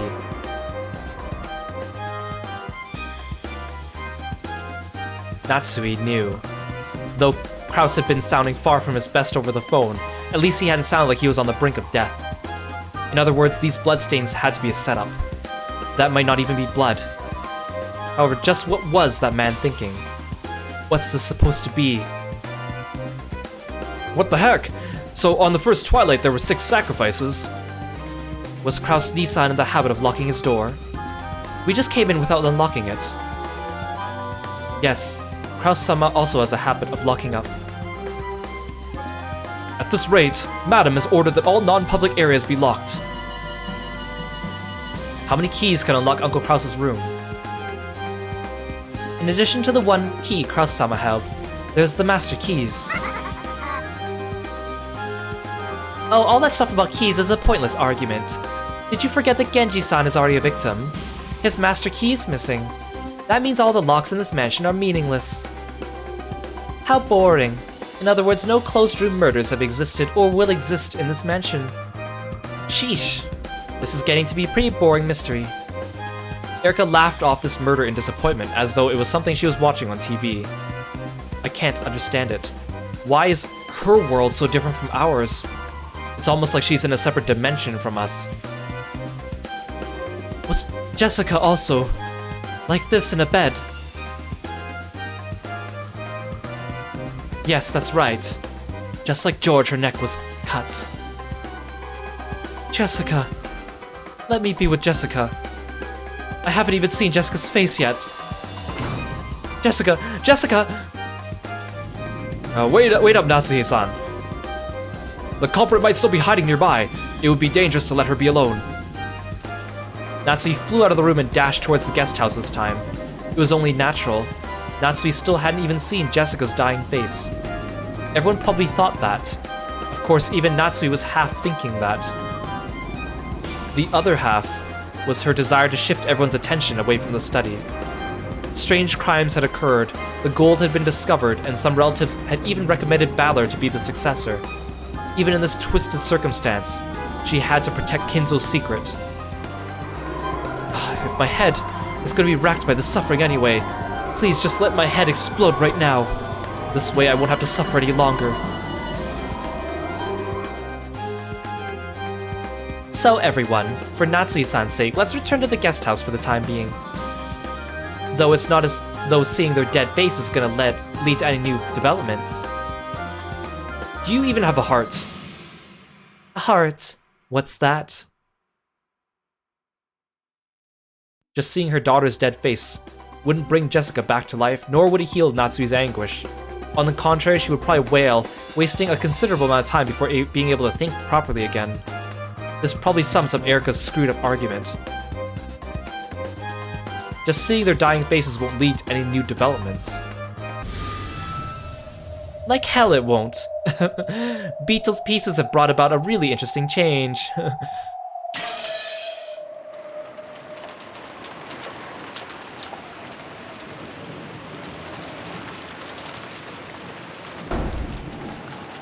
What in the... Natsui flew into the cousin room on the second floor of the guest house, and was struck dumb by the blood-stained beds and the eerie magic circle, which looked like it might have been drawn with the victim's blood. Where's Jessica? Where is she? Jessica! In that... bed. A bed? Where? Huh? George? Where is he? Wait a sec. What the hell is going on here? We made sure to lock this room when we left, right? We can now be certain the culprit has a master key. Once again... Oh, there's Erika. We made sure to lock this room when we left, right? We can now be certain the culprit has a master key. Once again, my reasoning was correct. Who cares about that? Where did they go? Where did everyone's corpses go?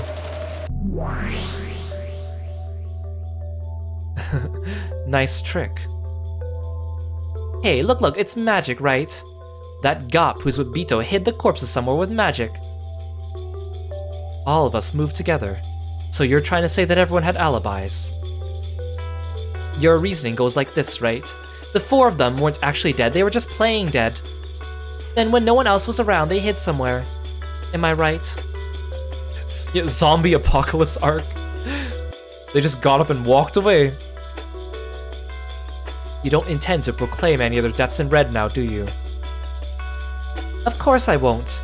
Unlike that dolt Bito, I don't give red out for free. In that case, I'll be glad to use the blue truth. I can think of many ways to work around something of this level. Sure, go ahead. Blue truth time. Here's the first one I can think of. The victims aren't actually dead. They pretended to be dead, then secretly hid themselves somewhere. After all, you haven't proclaimed anyone's deaths with the red truth. Even though you've been shown their gaping wounds, you're still trying that one on principle, as long as there's no red, right? But don't get your hopes up. I'm not giving you a freebie red truth.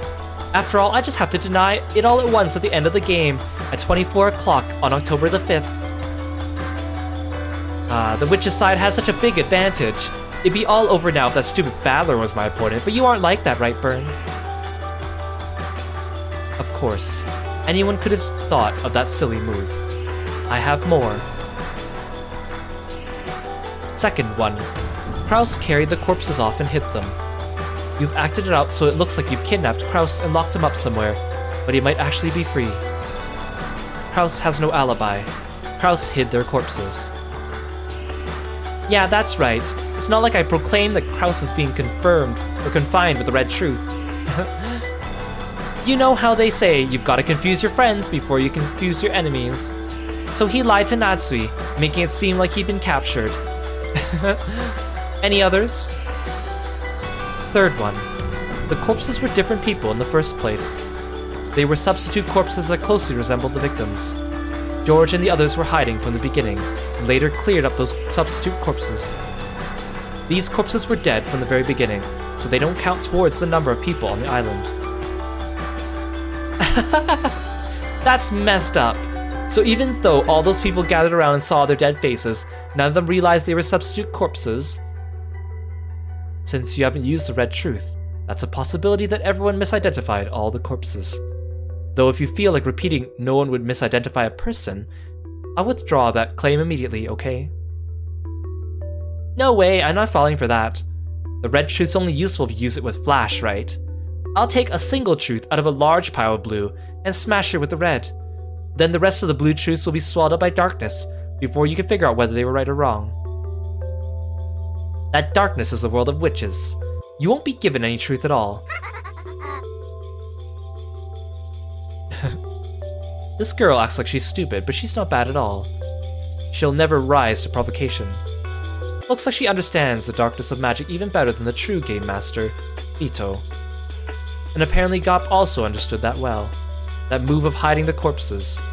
It was pretty effective for both Lambda and Bito. In any event, I thought up a full 3 theories about the disappearing corpses. 3 blue wedges for a single riddle. That doesn't mean she could just deny one of those 3. Unless she eliminates all 3 wedges, this riddle has been defeated. That's the ironclad rule of witch hunting. A single wedge isn't nearly enough. Only vampires die from a single stake. Compared to witches, vampires are weak. True witches won't die unless you stab them all over with stakes, right? It's the same with assassins, isn't it? It's only in Japanese manga you see assassins kill their targets with a single perfect shot. Real assassins will empty out an entire magazine's worth of bullets. That's how you do things, right? Of course it's the same for me. But it's this girl we're talking about, so she might slice it all in 2 with a single swipe of the red. By simply letting off a few quick lines, confirming their deaths and Krause's innocence with the red, she can remove all 3 of my wedges. Well, that's okay.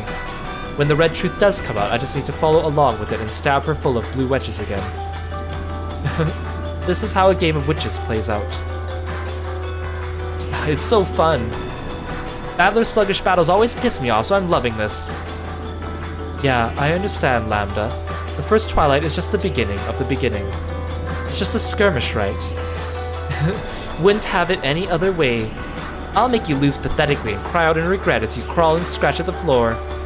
I've almost forgotten the pleasure of grabbing that cute hair of yours and wiping the floor with it as I roll around laughing.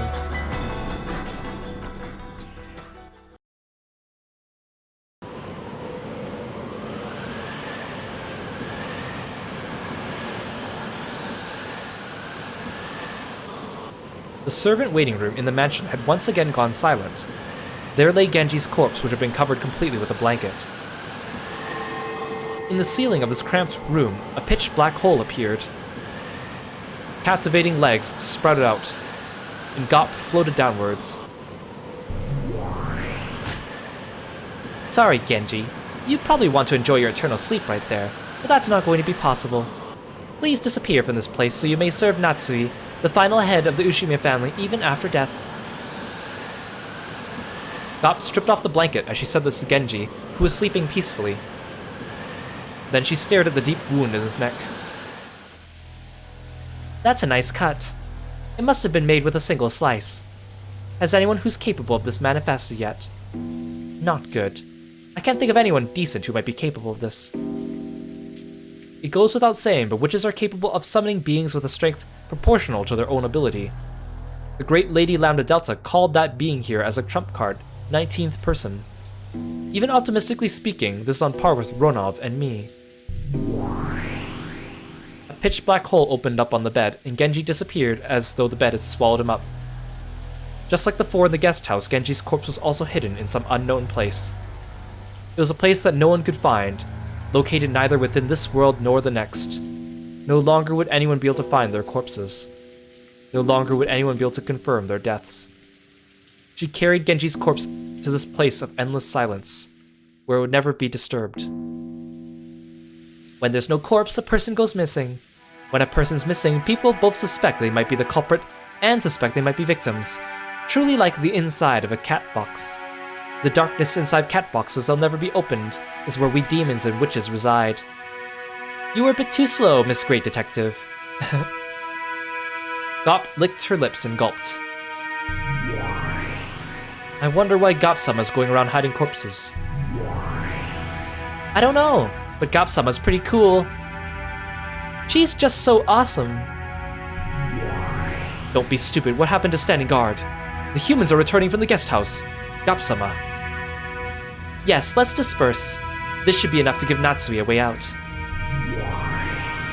Gop jumped into a pitch black hole that had opened near her feet. Mammon said, I'm going in too, and jumped in, followed by Asmo, who said, me too, and hopped in giggling. As Satan hesitated over what to do, the hole closed. And you call yourselves members of the Seven Sisters of Purgatory. How childish. So stupid. Satan went bright red and got angry all by herself and then turned into gold butterflies and disappeared.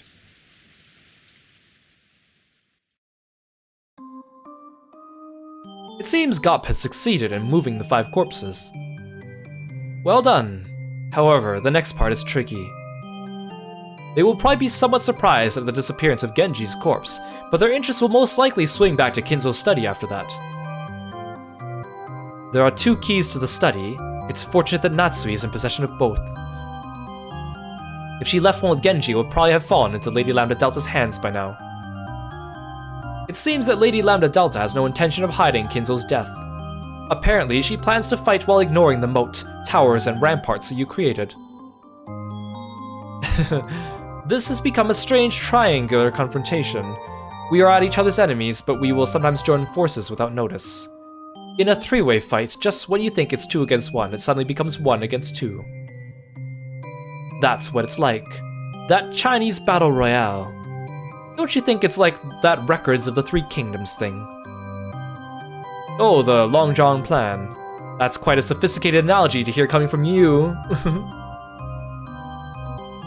There were 3 empires in Records of 3 Kingdoms, weren't there? Wei, Wu, and Shu, right? That sounds just like us. So, which empire won out in the end? The power that gained control in the end was the Jin dynasty. The 3 empires you mentioned were all destroyed. Huh. I didn't know that. I thought one of the 3 empires won. Didn't the Wei have an overwhelming advantage? They had the position of emperors stolen from them, and their empire was subjugated and destroyed. The Sima clan, a noble family that Cao Cao invited in as advisors, eventually gained central power in a power struggle and took over the country. So they were invited as advisors, and they seized control. Very interesting. That Lady Lambda Delta. Yeah, interesting foreshadowing, maybe. Pardon me. The humans have confirmed the disappearance of Genji's corpse in the servant waiting room. They have started moving towards Lord Goldsmith's study. Rish, they're coming. Let them come. The humans and the witches of certainty and miracles. If this is a 3-way fight, then we've got humans, witches, and... what should we be called? If the thing we're protecting for the time being is Kinzo's phantom, so are we phantoms then?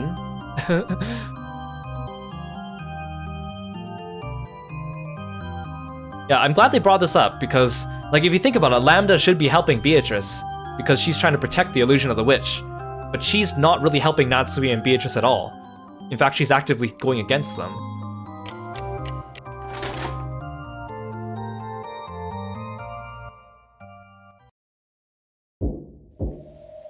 Father, it's Natsui. Good morning. There's no way he'll wake up if you do it like that. Father, it's Ava! Please wake up. It's an emergency. Ava pushed Natsui aside and knocked repeatedly with all her strength. Quiet down. You're being too boisterous. It's now really the time to be saying things like that. So he isn't picking up the phone, and he isn't responding to knocking either. That's troublesome. He might be in a bad mood again. Kinzo-san sometimes considers even the slightest change to be an omen. and gets into a bad mood for reasons only he can understand. Oh. Yes, that's true. This isn't something that started today. Remember that only Natsuhi and the servants, except for Goda, know that Kinzo's actually not there. Is that how badly Grandfather wants to shut himself away in the study? Hey Aramon, welcome to the stream! Thanks for dropping by, good to see you. Yes, it's not uncommon for him to stay in his study for more than a month at a time. Don't tell anyone, but even though I work here, I sometimes forget the master even lives here. Goda, that's not the sort of thing a servant should be saying. My apologies, madam. I'm truly sorry. Anyway, isn't it bad that we can't get in contact with him? In the worst case, Father might not even know there's been a crime, right? Well, I wonder. Keenly noticing that people were starting to doubt Kinzo's existence, Kanon mumbled those words. Who was the last person to meet Father? And when? It was me.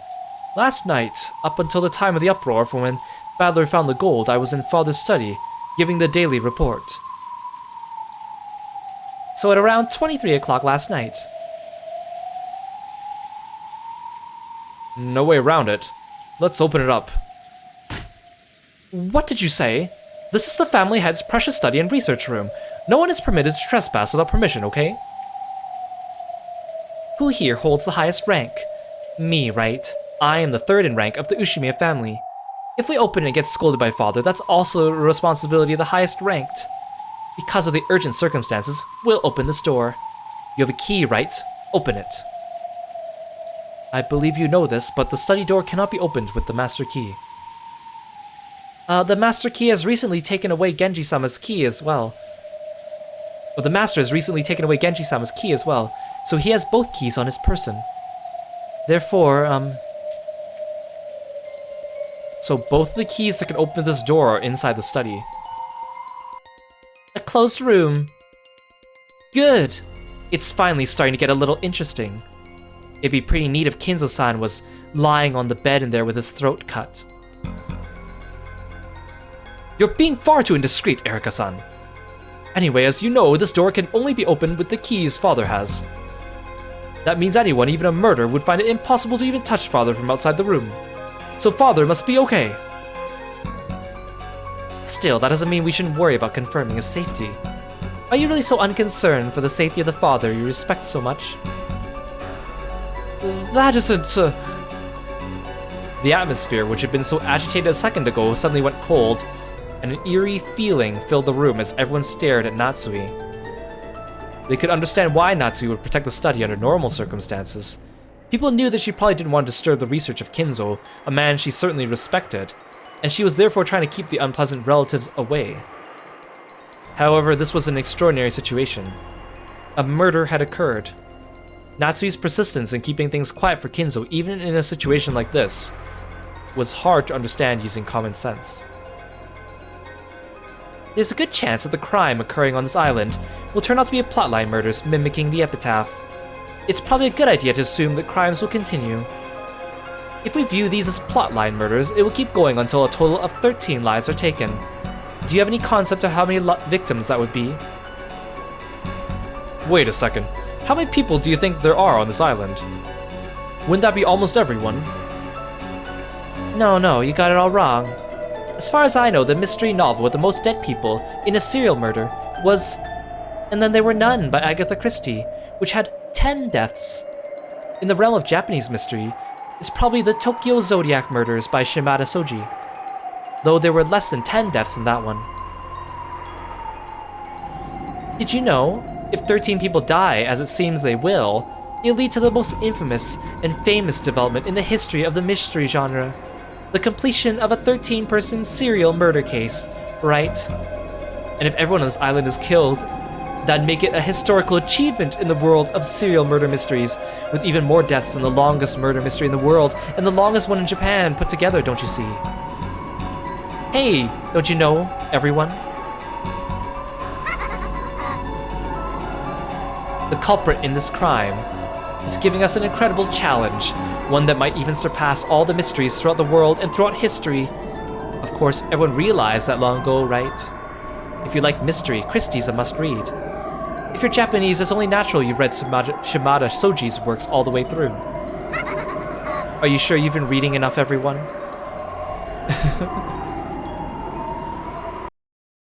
It's useless. Huh? Looks like you haven't read enough yourself. Did I say something wrong? Erica, who'd been chatting away happily all by herself up until a second ago, changed her expression into a displeased glare in an instant. What were you saying about the Japanese mystery genre? Sakaguchi Ango's non-serial murders beats the Zodiac murders. Huh? The number of people was the same in both, right? They tie for the record, but non-serial murders was first published in 1947. The Zodiac murders was 1981. If you know so much about it, shouldn't you have mentioned non-serial murders first?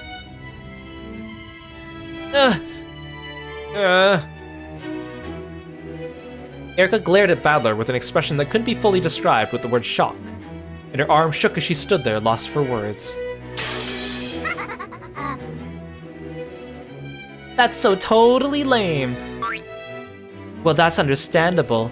The crimes in Zodiac took place in 1936, right? That must have gotten her confused, right?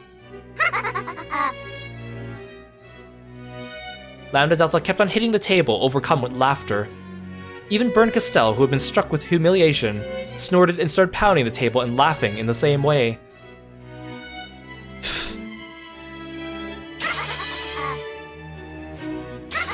This is just too good. Not bad, Peace Badler. Badler and Erica sifting through all the murder mysteries ever written, trying to count the number of bodies.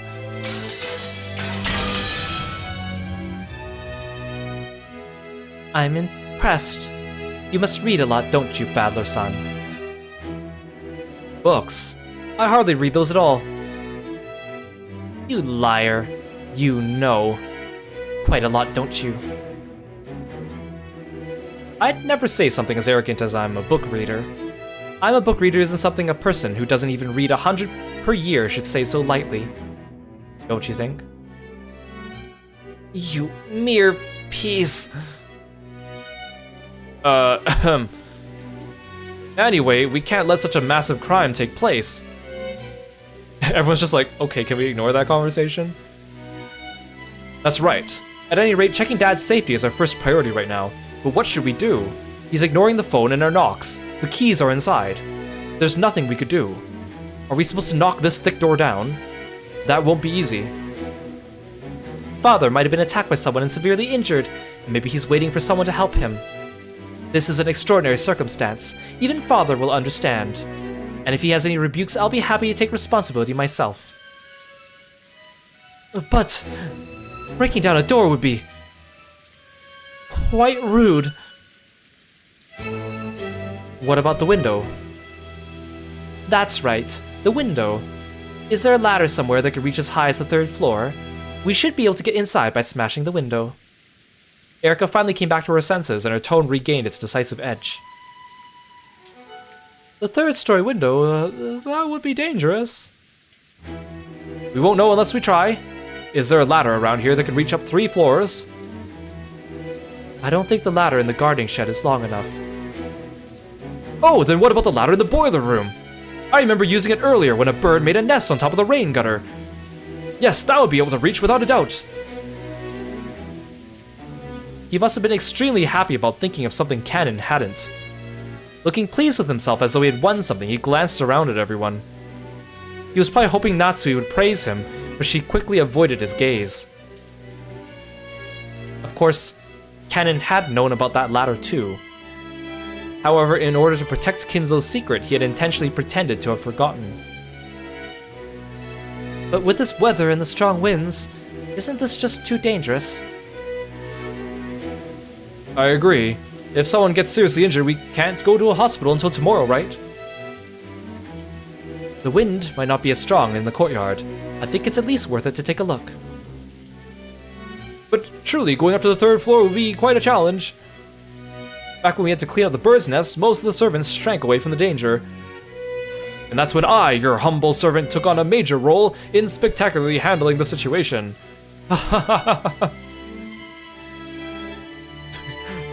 Poor stupid Goda. Right then, there's no problem. Let's just get a ladder they'll reach. And it looks like someone here already has experience with this sort of thing. Huh?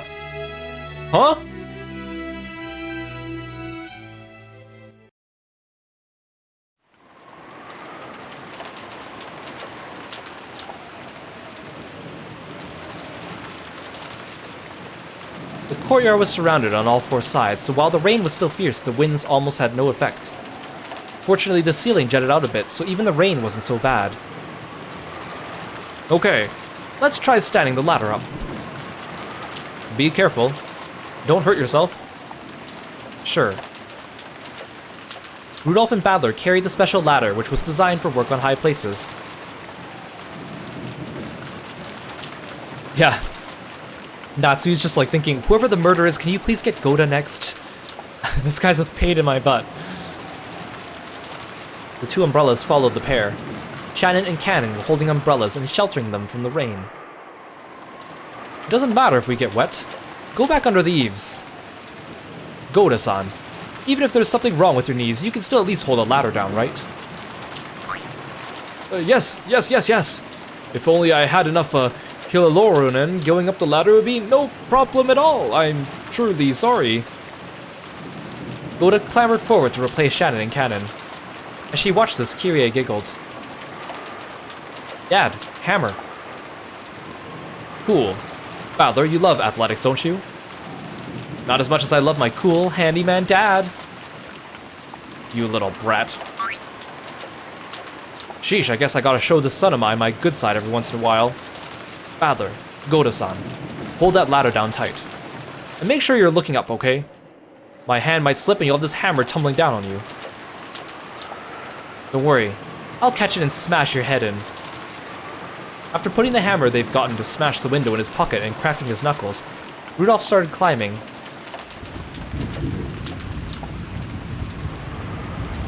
Will Rudolph-sama be okay? He'll be fine. That guy could be totally in an action movie. Plus, sports are one of his strong points. I wish you'd tell me how much my skating prowess is supposed to help me climb ladders. I am Ina Bauer, always in a big pinch or whatever. He'll manage to avoid dying, so there's nothing to worry about. More importantly, we're really lucky the shutters aren't down. Isn't it common practice to lower the shutters to Father's study for the night? Yes. When we're permitted to enter and exit, we open and close them in the morning and at night.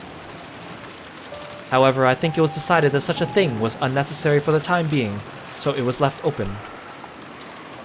I see. Father will be pretty mad, won't he? If his son smashes his window and comes in while he's sleeping. That's probably... It'd be wonderful if we didn't have to smash the window, don't you think? Both Shannon and Cannon knew that Kinzo no longer existed in this world. Natsu had ordered them to interfere as much as possible. But now that it had come to this, there was nothing the two of them could do. They had tried to interfere by pretending they didn't know about the ladder that could reach up to the third floor window, but... because of Goda's showing off, that ladder had been found. Rudolph carefully climbed the ladder. He would reach the third floor window very soon. As he did this, Shannon and Cannon stared at him, looking uneasy. After this, what will happen next? To the two of them. To Madame. To the Master. Very soon, Rudolph will reach the window. So, it's already the end for this room's barrier. Ha ha ha. The soldiers are scaling the ramparts, trying to reach the other side. A moment of surrender is truly right before our eyes. I am prepared to be erased at any moment. We can't let that happen.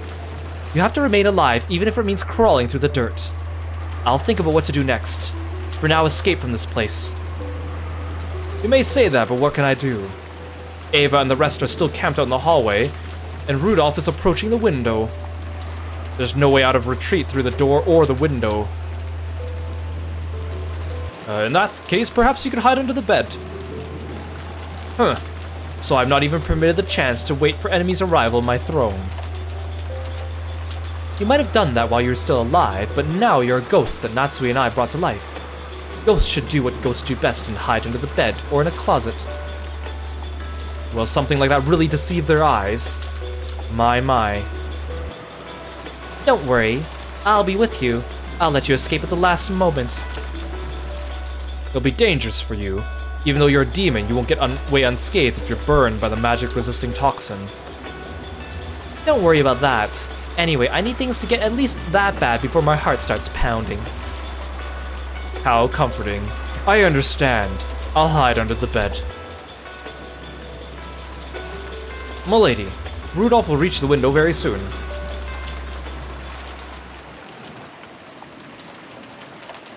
Gop, I've changed my mind. I'll guard this place. Hide yourself along with Runov. What did you say? You've got it backwards. Didn't we plan to leave this place to Gop and have you retreat, milady? Though Runov should have been used to her fickleness, this surprised him for the first time in a long while. Ito may have been a powerful queen, but she was also an important piece that mustn't be exposed to danger. Though she was strong, running to the front lines without a plan would not be a praiseworthy move. What kind of whim is this? It's just a whim. I'm not so fond of boredom I could simply sip tea while leaving everything to you. I've just gotten the urge to jump into the struggle right away. I understand. It is your game after all. You could do as you wish.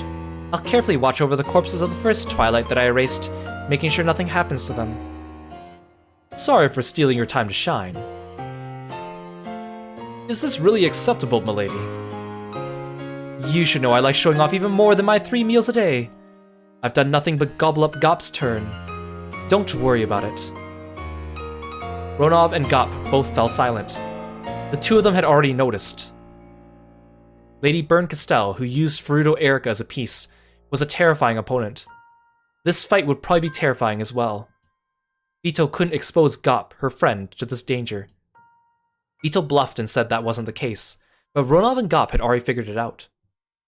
Therefore, after confirming Bito's resolve one last time, and seeing that she was completely firm in her decision, they nodded in silence and accepted it. I understand. I'll leave this place to you. I'm rooting for you. Take care.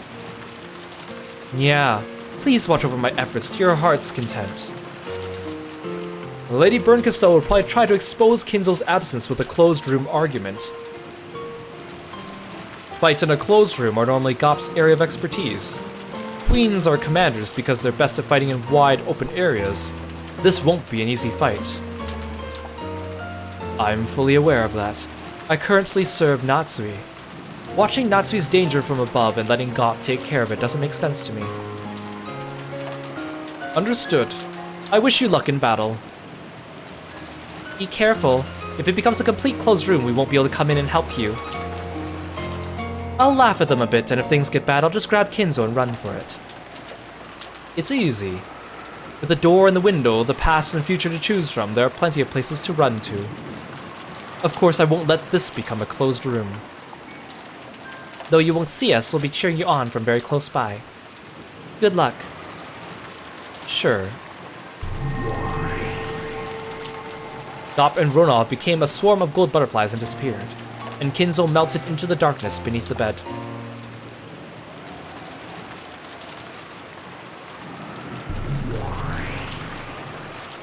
Then Bito also became a swarm of gold butterflies and melted away inside the study. After that, all figures and signs of life had disappeared from the study, and it once again regained a silence as though no one had been there from the beginning. Then, Rudolph's outline slipped into view from beyond the window's curtain.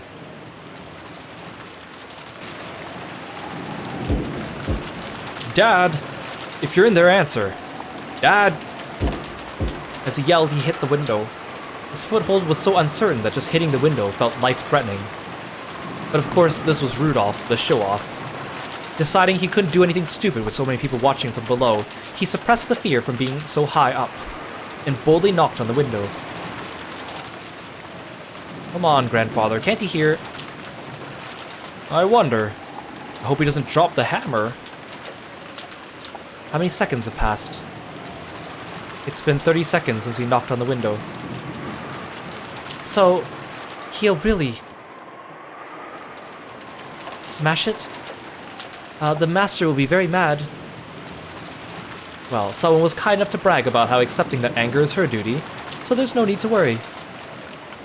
Rudolph-san, that's enough, do it! Sure. Damn it, Dad, you better not complain after I smash it.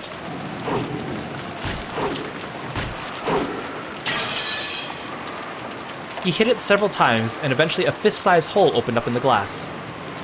Because of his unstable footing, this took a lot of effort. Using the end of the hammer skillfully, he brushed aside the now fractured bits of glass and opened the hole further. Stuck his hand through it, unlocked the window. Then after a hard struggle, Rudolph somehow managed to open the window, and his body slipped through into the study. After that, he flopped onto the floor, using his entire body to enjoy the relief of having a ground under him. Dad, it's Rudolph. Answer me. It wouldn't be an exaggeration to say that Kinzo's study was a small villa he had created inside the mansion. A study, a library, a place to sleep, and a bathroom and a washroom. It was divided into multiple rooms. That's right, with all this at your fingertips, it wouldn't be hard to spend your days in this study without leaving at all. The bed was empty. There were marks on it that had been made to seem as though someone had slipped out, but there was no one in sight. This happens a lot in ninja movies. Someone finds the bed is so warm, so the occupants couldn't have gone far. Rudolph tried placing his hand on the bed, but he couldn't feel any heat at all. Not only was there no heat, it felt completely ice cold. And the bed wasn't the only thing that was ice cold. Hey Aru, welcome to the stream! Thanks for dropping by, I really appreciate it. Hope you're having a great weekend so far. The air inside the room, and even the presence about it, if that's the right word for it, even that felt ice cold. Thanks for the stretch, Yule. I should probably stretch in my seat. And you too, make sure you're sitting up straight in your seat. Correct your posture. To Rudolph, it felt as though Kinzo had slipped out of the room a long time ago. However, it's been well cleaned. It has signs of having been lived in. Wrinkles in the bed, the slight angle of the chair. Here and there were many marks that would doubtlessly have been cleaned or fixed if someone had come in to make the beds. As far as I can tell from the top of my head, Dad must have slipped out of bed several hours ago at the latest. That would be the same general time period as a brutal murder case. Guess we can't be sure Kinzo's absence and the crime are completely unrelated. For the time being, he leaned out the window and told Kirei and the others in the courtyard to come back up, since he was going to unlock the door. Then he pushed the button on the study desk and released the door's auto-lock. It was a heavy clunking sound, and Natsui and the rest dashed in immediately. Father, good morning. Sorry, but it isn't Dad. I'm the one who opened it. Was Kinzo-san there? Nope. It looks like someone slipped out of the bed, but you can't tell what happened. And Natsui-ne-san was the last person to meet him, right? At around 11 o'clock last night. I wonder if that means he slipped out of the study sometime after that and went somewhere else. That's... well, we must consider Father's fickle nature. It wasn't at all uncommon for him to suddenly wake in the middle of the night, claiming to have had a revelation in a dream, and walk around the mansion. Isn't that right, Dr. Nanjo? True, this has happened before. Anyway, he is a fickle person. Right, Kumasawa-san? Ho ho ho, that's true. Perhaps he had a strange dream and slipped out of bed. That isn't uncommon at all, yes. Then where did he slip off to? Does this mean there's a good chance Father's been caught up in this crime? See, we should have checked to make sure Father was safe from the beginning, right? We can't be sure he isn't in this room. Maybe the culprit tied him up and locked him in the closet or something like that. Good point. Let's search. This is the head's precious study. You mustn't touch things without reason. Ah, yeah, that's right. There's something I need to tell you, culprit-san. When Natsui heard this said right in front of her, her heart froze. But Erika had only just happened to be standing right in front of Natsui when she said it. She had directed her words to the room at large. She hadn't been speaking to Natsui in particular. Natsui turned her back on Erika, trying to prevent her faltering expression from being noticed. I have a photographic memory. If you try to alter the crime scene by hiding some evidence, I'll know right away. Please don't slip up here and disappoint me. Any mystery where the whodunit is solved by a culprit's slip-up or misspeak is only third-rate, don't you think? I don't understand what you're saying, but try to refrain from incautious remarks. Father, are you there? Please answer me. Natsui started walking around and calling out in a loud voice, refusing to let Erika say any more. There was a knock. Kiri and the others who had gone down to the courtyard had returned. So Father isn't here after all. He might be tied up and shut away somewhere around here. We were just searching for him. I'm surprised he managed to shut himself away in a place like this for all the time. Give it up, Ne-san. We can't change anything now. I wonder what Madam plans to do. Get paid back for all the lies she's told up until now. Shh! Let's leave fate in God's hands. Yes. Many people clamored around Kinzo's vast study, looking here and there. Inside the closet and in the bathtub, even in the refrigerator and under the study desk. They looked everywhere, almost as though they were it in a game of hide-and-seek. However, not only were they unable to spot Kinzo, they couldn't even find a single suspicious mark. It seems clear that Father isn't here. That's enough. Please don't disturb Father's precious study any further. That's right, that's right. There's nothing the Master hates more than having things moved around without his permission. Father's nowhere to be found. Maybe he really was caught up in the crime. Though we can't be sure of that. Natsui averted her gaze once more. It's okay, Natsui. We truly do have our backs against the wall. On the off chance that someone entered the study, I'd planned to trick them by saying he'd probably gone for a walk somewhere. However... No one would believe I'd get dressed up for a casual midnight stroll in a mansion where a murder has occurred, and many people have been killed. Though I wouldn't put it past myself to do such a thing. Yeah, they're looking in the fridge for Kinzo. Are you there, Kinzo? In the fridge? Come now, Kinzo. Be a good boy and hide under the bed.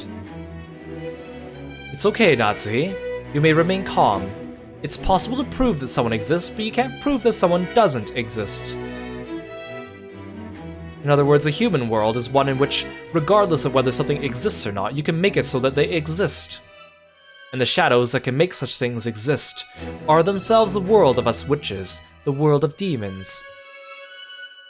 You mean a devil's proof? Yes, so don't worry. The power of demons will most certainly protect you. Isai, welcome back. If it could protect the honor of Father and my husband, I wouldn't mind sacrificing this body of mine to demons. Your resolve is good. Don't be anxious. I most certainly will not let Kinzo be killed. At that time, a dry sound rang out suddenly twice. Erika had clapped her hands, seeking everyone's attention. Though such an action should have been above a guest's place, for some reason it already felt like a natural right of hers. After all, she was the detective. I think that's enough. Ushime Kinzo-san is nowhere to be found in the study. Yeah, we searched everywhere he could have been hiding. Dad's nowhere to be seen. Furthermore, we found nothing that looks suspicious. Yes, we didn't find anything at all. Erika said it again. They hadn't been able to discover anything. In that case, we mustn't loiter around this room. Do you understand how angry Father would be if he learned that so many people were looking through his study? Ava-san, you said you were prepared to take responsibility, didn't you? Are you prepared for him to break off relations with you for the rest of your life? That's for Father to decide, not you. Silence, please. I'd like to lay out the situation. At 23 o'clock last night, the last person to meet Kinzo-san in this room was Natsui-san, right? Can anyone confirm that? Confirm? Yes, that's right. After all, the only one who claims that Natsui-san really did stop by here at 23 o'clock last night is Natsui-san herself. There would have been a problem if Kinzo-san confirmed that Natsui-san really did come here last night. But that vital witness isn't here. So you're saying alibis are the foundation of a mystery? Yes, that's right. Alibis are important. Of course, they're almost useless when it comes to the actual theory making, but it's common courtesy to poke around those boxes. Huh. Even though you didn't ask for alibis regarding last night's murder, you are doing it for grandfather's disappearance. You really are a fickle person. Oh, don't worry. Have no fear, I will fully examine everyone's alibis regarding the murders of the first Twilight later. So, can anyone confirm that Natsui-san visited here at 23 o'clock? If no one can, we'll be forced to doubt whether Natsui-san really was the last person to spot him. Are you saying I can't be trusted? No, it's actually the opposite. I hope that you aren't the culprit. After all, that'd make this really boring. Only the worst third-rate mysteries have the most suspicious person as the culprit. Natsui-san is suspicious? Wait a second, how can you say that? He's right. Calling Madam suspicious is the height of discourtesy. Be quiet. Dr. Nanjo, Goda. Thank you. Erika-san, do you have some sort of proof to justify such a rude outburst? Yes, though it's so simple that it annoys me. Sorry to bother you with this TV drama quality evidence, but if you don't mind... Why don't you just let us hear it? When Battler glared at her, a cold expression rose to Erika's face for an instant. But it was only for an instant.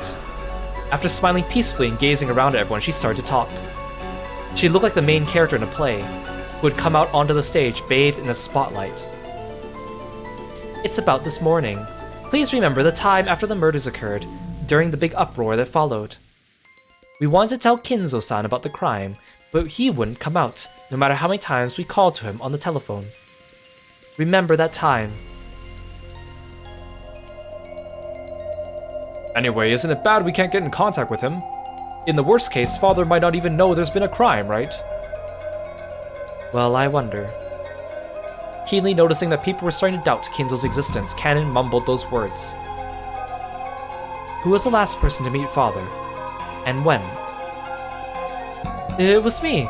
Last night, up until the time of the uproar from when Battler found the gold, I was in Father's study giving the daily report. So at around 23 o'clock last night. Huh. Erika chuckled significantly. And what's your point? Ridiculous. I think Kirie-san probably did that intentionally. Am I right? What do you mean by that? I hope someone might fall for it. I see. Thanks, Kirie-san. Actually, I was planning to say the same thing if you didn't. Is who saw Master last really that important? Yes. If we take the circumstances into account, then in response to the question who met him last, it was very odd for Natsui-san to instantly answer, me. Why? Madam told the truth without hiding anything. Be quiet. Why do you think it was odd? Why are you so sure that no one else met Kinzo-san after 23 o'clock? Well, that's because I watched him as he went to bed. It's only natural to assume that he would then sleep until morning and not meet with anyone. Considering the circumstances, it was easy to suspect the last person to spot him of having some kind of involvement with this case. A normal person in Natsui-san's position wouldn't say, "I was the last person to meet him. I met him at 23 o'clock."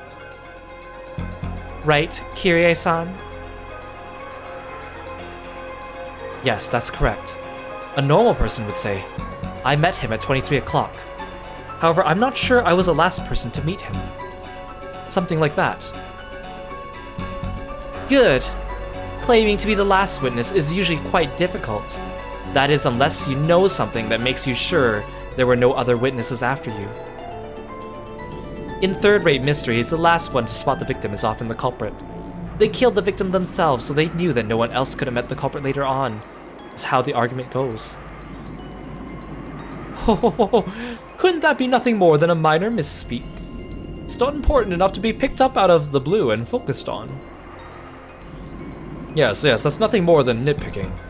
Isn't it a little too early to suspect Natsui-san because of a little slip of the tongue like that? Furthermore, you said she needed a reason to be sure no one else spotted the master, but of course she had such a reason. She left the room after seeing the master go to bed. Following common sense, it's perfectly natural to assume that he probably wouldn't meet anyone else until the next morning. No, that isn't natural at all. After all, Natsui-san, Dr. Nanjo, and Kumasawa-san all made this claim a short while ago. Please try to remember. And Natsui-ne-san was the last person to meet him, right? At around 11 o'clock last night. I wonder if that means he slipped out of the study sometime after that and went somewhere else. Well, we must consider father's fickle nature. It wasn't at all uncommon for him to suddenly wake in the middle of the night, claiming to have had a revelation in a dream and walk around the mansion. Isn't that right, Dr. Nanjo? True, this has happened before. Anyway, he is a fickle person. Right, Kumasawa-san? Ho, that's true. Perhaps he had a strange dream and slipped out of bed. That isn't uncommon at all, yes. Yeah, we definitely do have testimony that it wasn't at all uncommon for grandfather to suddenly slip out of bed late at night. Good. Your memory's not bad, Badler-san. In other words, it's common knowledge to those in the Ushimiya head house, Natsui-san included, that Kinzo-san might wake up in the middle of the night, on any given whim, and wander around. On top of that, they are aware that this happens quite often. Isn't that odd? If you knew father often wanders around at night, there's no way you could be certain he'd stay in his bed until morning. Right.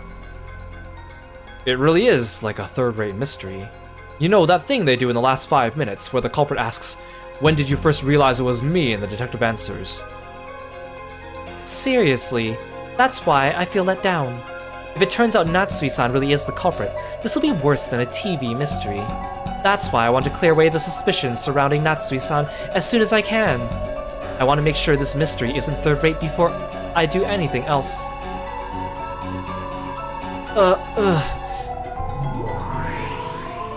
There's no need to get anxious, Natsui. This is a classic word game used by detective wannabes. What exactly is her point? How could she possibly corner you with this accusation alone? In the court of hell, all the demon jurors would declare you innocent. So calm down and don't get flustered. It may be true that Aunt Natsui looks suspicious when you say it like that. Still, it sounds like you're just nitpicking to me. But it is suspicious. Isn't this more than enough reason to suspect that Natsui-ne-san's hiding something? Of all the unfair accusations, and just how cowardly of you, Eva-san. You're the sole person who can confirm that I really was here at 23 o'clock, aren't you? Is this true, Eva-san? Oh, did that happen? I'm sorry. At the time I was losing my head because of the recently discovered gold, so I forgot all about bumping into Natsui-ne-san until just a second ago. So, Eva-san, you can confirm that Natsui-san was a witness at 23 o'clock. Yes, unfortunately. I'm able to acknowledge that one part of Natsui-ne-san's story, but only that she came out of this room. What are you implying? Oh, I'll tell you. In fact, I've wanted to say this for a long time now. I do realize it's improper to bring this up in the middle of such a tragic murder case, but the timing now is just too perfect. You know what I'm talking about, don't you? Natsui-ne-san. The servants gulped and held their breaths. It seemed that they hadn't been able to hide it after all. In the middle of this heavy silence, Ava fingered her trump card, and Natsui tried to act calm. Both time and space grew heavy as lead and swallowed up everything.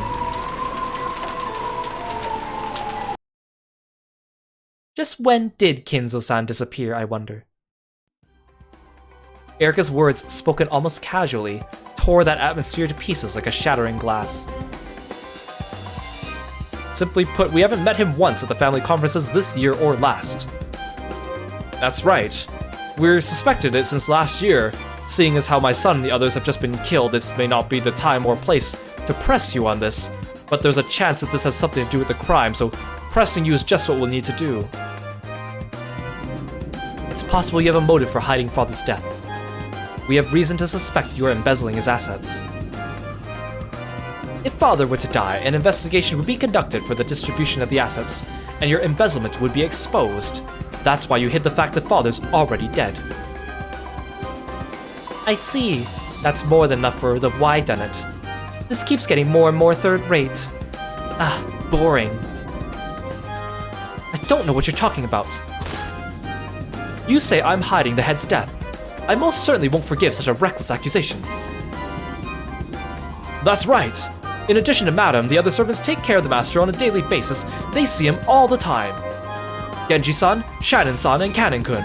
Even Dr. Nanjo and Kumasawa-san meet with him often. Perhaps because he doesn't trust me, I haven't seen him even once since last year, but... Be quiet, Goda! My apologies. Aren't all the witnesses, besides Natsui-san, servants employed by her? So you use money to make them follow your story. Aw man, this really is third rate. Pitiful, pitiful. I'm disappointed, Natsui-san. So I guess I'll have to finish this now. Finish what? Yeah, Goda's helping a lot, isn't he? Ushimiya Kinzo-san. What is it? Uninvited guest. You don't exist, do you? You're a ghost, whose death was concealed by those humans who didn't want it known because of the inheritance problem. Huh. Ghosts are supposed to quickly pass on to the next world. Even though this is the first time we've met, I've yet to give you a proper greeting. My apologies. Good day. Pleased to meet you. And goodbye. So close to Erika's face, you could barely have wedged a sheet of paper between them. Ito's pipe came to a sudden stop. And good day to you too. I'm the Ushimiya family alchemist, Beatrice the Golden. I'll be your opponent in this fight from here on out. Glad to meet you. I'm the detective of this game, Furuto Erika. It's a pleasure to make your acquaintance. And now, goodbye. So, you're Lady Burncastell's next piece after Ange. I'm afraid I didn't get to fight with her to my satisfaction in the end. I'm glad I'll be able to lock horns with you this time, Lady Burncastell's piece. My master is almighty, omnipotent. A fool like you couldn't even begin to compare with her. I accept your challenge. You really are calm, even though a witch has appeared before you and is about to fight with magic and fantasy. If you were Badler, you'd be lying on the ground, screaming this can't possibly be a mystery anymore. Yeah, even in the mystery genre, parallel universes like this have gotten popular lately. You know about pure reasoning space and all that. Ayatsuji Yukito doesn't make his debut until next year. You sure are picky for a witch. You think you're on the same level as a witch? Don't be so full of yourself, you mere human. When Bito snapped her fingers, something bounced around the room at terrifying speeds. It was a stake of the witch. A witch's wedge that contained the power of the blue truth within it. Of course, a mere human like Erika couldn't follow that terrible speed with her eyes. Erika understood this, so she didn't attempt to look every which way, stupidly trying to spot it. Eat this, fool! With a terrible sound, Lucifer's blue stake buried itself into Erika's right collarbone. It pierced all the way through her back. Lucifer spun around, rebounded, landing in front of Vito, and vanished with a shrill laugh. Erika wasn't blown back, but she had been run through by the blue wedge. So, this is that so-called blue truth. Well then, let me hear your views. You can't deny the possibility that Natsui met with Kinzo at 23 o'clock. During the 6 hours or more before you pushed your way into the study, Kinzo had many chances to escape from it. Because of this, you can't state decisively that Kinzo doesn't exist. Yeah, the fight scenes in Umineko, despite just being a visual novel, are on a different level. Like, it's not even the description of the attacks, it's just the way they're framed. Vito announced that with an expression worthy of her title as Witch. Erika was silent. Was she too shocked to speak? There was no anguish in her expression. She was just quietly listening to Vito's blue truth. No, judging by her disdainful expression, it's probably more appropriate to say Vito's words went in one ear and out the other. Good. Let's start with the classic moves. By the way, this thing really is stuck good. I can't take it out. I said this in the last episode, when Erika speaks with these triangular brackets, it means she's saying that word in English, and then the rest of the words are in Japanese. She tried pulling from the front and the back of the blue wedge that pierced her, but it didn't budge an inch. However, her indifferent, relaxed expression didn't budge an inch either. You can't take it out. The blue truth can only be defeated by the red truth. For one such as yourself, a guest who came to this island at most a day ago, there's no truth that could possibly be known. That means there exists no red that you can use. In other words, this is checkmate.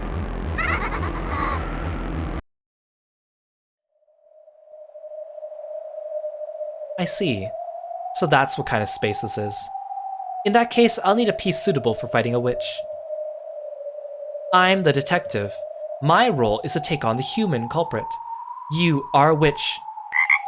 And there does exist a fitting piece to use against witches and demons.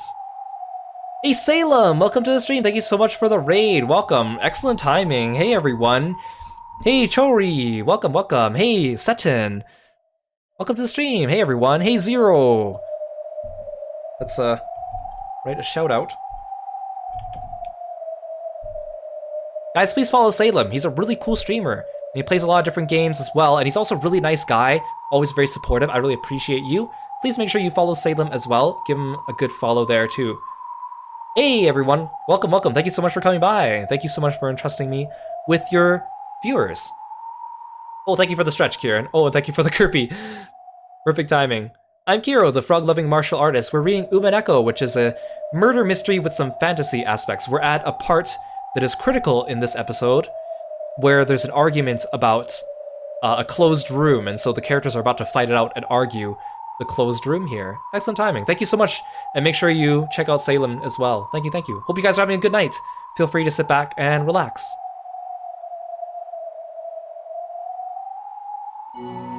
Let me introduce you. Miss Delanor, it looks like it's your turn. Delanor! How's the game so far? I love this visual novel series. I've already read it before, but it is fantastic. I think the only problem is like it's a great murder mystery, but the problem I think is it's really, really long. I think that's the biggest problem. I thought so. I was certain you'd bring in that piece sooner or later. The 10 wedges with which to hunt witches, the Archbishop of Witch Hunting, Delanor. There's no more fitting piece in a battle against demons. I have my double, Erika, and the greatest natural enemy of witches, Delanor. I now have taken control of the 7th rank with my 2 rooks. Let me show you Lambda Delta, and you too, Beatrice. Now you'll see how useless your struggling is.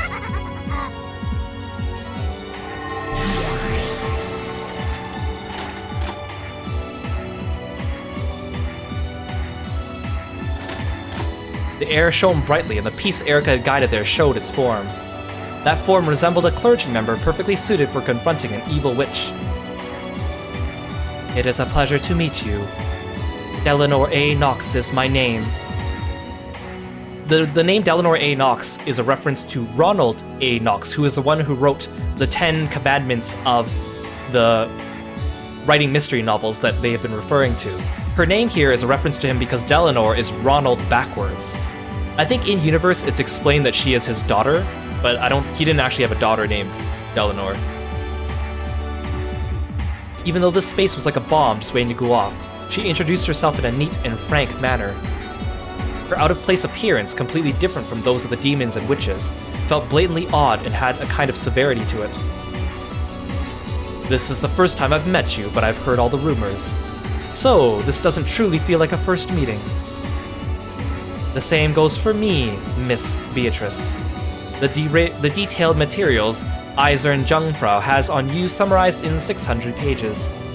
I always read such reports, so this doesn't feel like a first meeting to me either. The Secretary of Hell could summarize those 600 pages into 6 letters. Allow me to ask. Danger. A fitting summary. When I return, I will summarize the materials on you using 2 letters more out of respect. Executed. So I'm cute now. You're too polite, my guest. Then let us continue. Miss Beatrice. I, Delanor, the head Inquisitor of Hersey, do humbly accept my role as your opponent. My first move is over. If you can't remove the blue wedge from that Furuno Erica over there, you might as well totter back up to heaven and get back to your usual boring job of stamping forms. Please do something about this wedge thing. It looks like Beatrice-san thinks she's already achieved checkmate with this alone. After making a show of tapping her finger on the blue wedge that pierced her, Erica shrugged as though taunting Beatrice. Beatrice! It's okay, I'm just toying with her a bit. After all, if things get bad, I can grab Kinzo and run out of here whenever I want. I can leave this room at any time and go anywhere. That is useless. Huh? Now that you've met with me, this is your demise. Escape will not be permitted. None can escape. True, we can't deny it'd be possible for Father to suddenly wake up and go somewhere.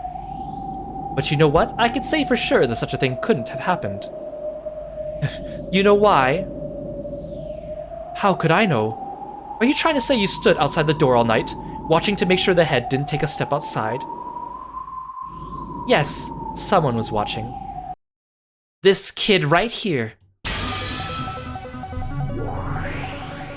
Please allow me to speak. Let it be known that entering or exiting through this door is impossible. The palace guards are ordered to blockade the study door. The doors to heaven open with a strong, unrelenting radiance like the sun's, announcing the arrival of Delanor's underlings. Those words were clad in the red truth and cut off the witch's method of escape. Chester 410 right here. Chester 45 right here. It has been some time, Great Lady Beatrice. We were dispatched in accordance with Alliance Agreement number 1516 and a request from the Great Court of Heaven. We apologize for the rudeness that is to follow.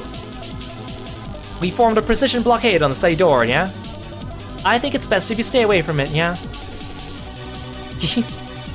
Yeah, I can't get over all these characters with the ridiculous underwear. Allow me to speak. I say again, from last night at 23 o'clock until the present time, the study door was not opened even once.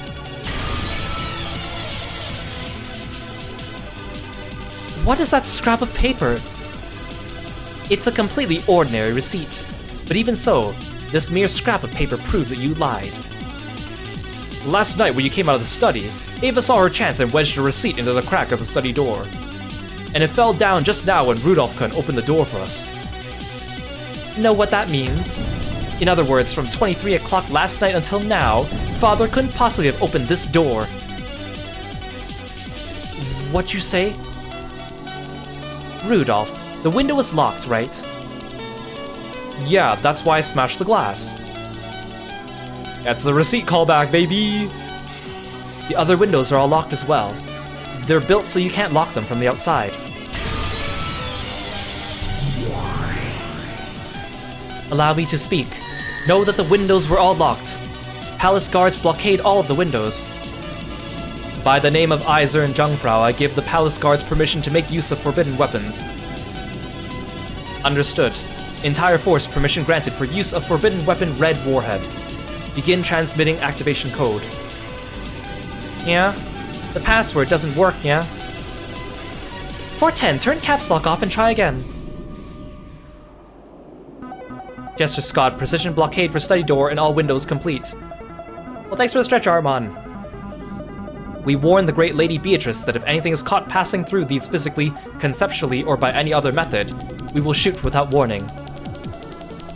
Data link from Archangel Satellite 4. Homing format, verdict model, conceptual guidance. And on top of that, we got red warheads, yeah? Impossible to shoot down, impossible to avoid, impossible to survive when hit. It smashed even Lady Beatrice into tiny bits, yeah? The Chester squad had laid down a pinpoint blockade over the door and all the windows. Escape would no longer be permitted through any of these.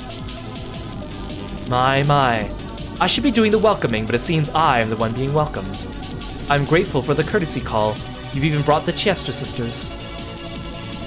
Allow me to inform you that your paths of retreat have been cut off.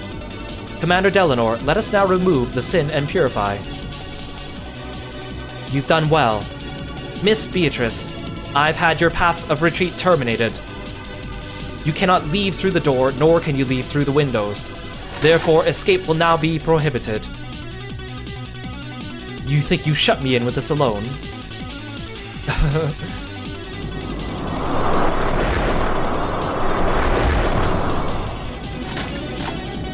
The Inquisitor of Heresy in heaven and her subordinates surrounded the witch.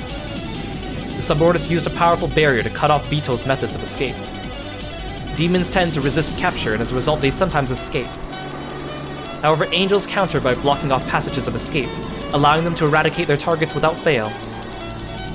Hey Lace, welcome to the stream! Thank you so much for dropping by, good to see you! Hope you've been having a great weekend. And hope you had a good stream earlier.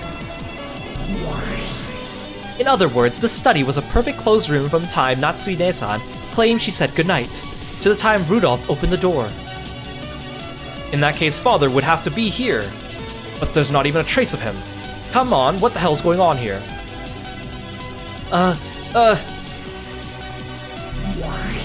I keep telling you to calm down. The thought that I, Beatrice, could be shut in just because the doors and windows are closed is simply laughable. Kinzo, I was just playing around. But it seems our guest has no such intentions. Let's withdraw before we lose our chance. Yes. I would not regret losing this life of mine, but for Natsui's sake, I cannot die yet. Ito waved her pipe and the air was split vertically. Then a pitch-black gate appeared there and slowly opened. It was a warp portal, the same as the pitch-black holes that Gop used. I believe this was written on my files. An elusive phantom. Can appear from anywhere and disappear anywhere. As long as Kinzo has me, it will be impossible to capture him. The pitch-black gate opened. That gate led from everywhere and to nowhere. Both Bito and Kinzo would be sent to a place where no one could catch them. A place where no one could set foot in, much less chase after them. This is the study of the Ushimiya family head, and it is also a room that Father helped to design personally. Would it really be so strange if he's had some way to get outside without using the door? Yes, that's correct! There would be nothing strange about the Master having a hidden door. A hidden door? Huh, and where would that be? It's a hidden door, so I don't know. There are several devices and hidden doors in this mansion that only Father knows of. No one has seen them directly, but everyone in this mansion knows about them vaguely, correct? Yes. It's true there have always been rumors about hidden passages only the Master knows of. It's true that Kinzo-san would probably like devices such as that. Oh, and there are hidden doors after all. No matter how much people such as ourselves might search, it's only natural that we won't find them. I see, so it's a devil's proof. You're saying we can't deny the possibility that a hidden door exists in this room. That's nonsense! A farce! Even considering that your lie about concealing his father's death is to be revealed, how dare you? That's right, just where in the study is a hidden door? Try and prove that it exists. Proof is unnecessary. It's a devil's proof. It's impossible to find a hidden door, and therefore impossible to disprove that it exists. Therefore, no one can deny the possibility that Kinzo escaped from this study through a hidden door.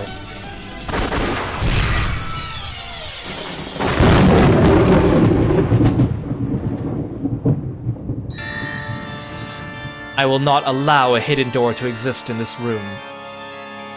Ito's blue wedge, which had been fired off as a farewell gift, was crushed with a flash of Delanor's longsword, and the pitch-black gate was crushed as well. And it wasn't just crushed visibly and physically. The warp portal, conceptualizing hidden doors, would remain destroyed from that point onward. Why can someone like you, who is neither the owner of the study nor the game master, use the red truth? And what was that? What do you mean you will not allow hidden doors to exist? It's because this is the mystery genre. Nox's third. It is forbidden for hidden passages to exist. Hidden doors mustn't exist in the mystery genre. Sorry about that. In this world, there are no other gods except our god, and no hidden doors exist. They must not exist, and we won't let them exist. They are blasphemy against our god. Enough pride in you to shock a witch. It's so painful to watch, it's actually pleasurable. Here it is, the 10 wedges to pierce witches. Just like usual, it's the kind of irrational argument I just love to hear. What a fool. The devil's proof might have been vague enough to let you escape from everything until now. And now that you're up against Delanor, that move won't work anymore, Beatrice.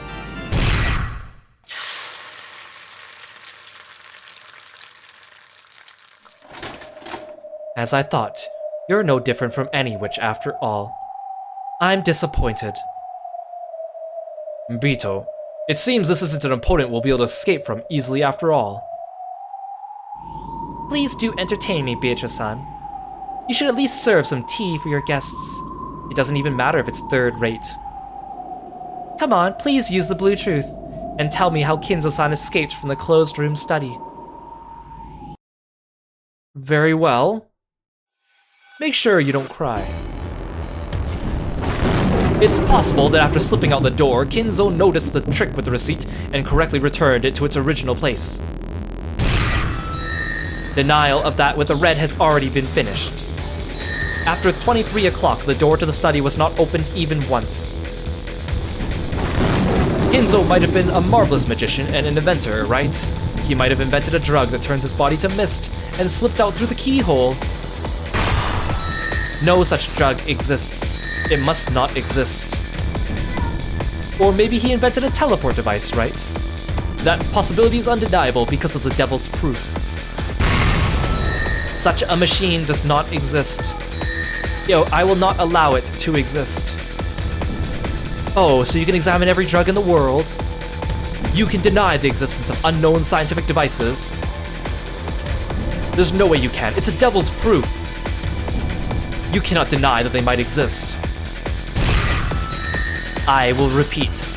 By the name of God, I will not let such a drug or machine exist. I will not allow them to exist for all eternity. Not even in the future.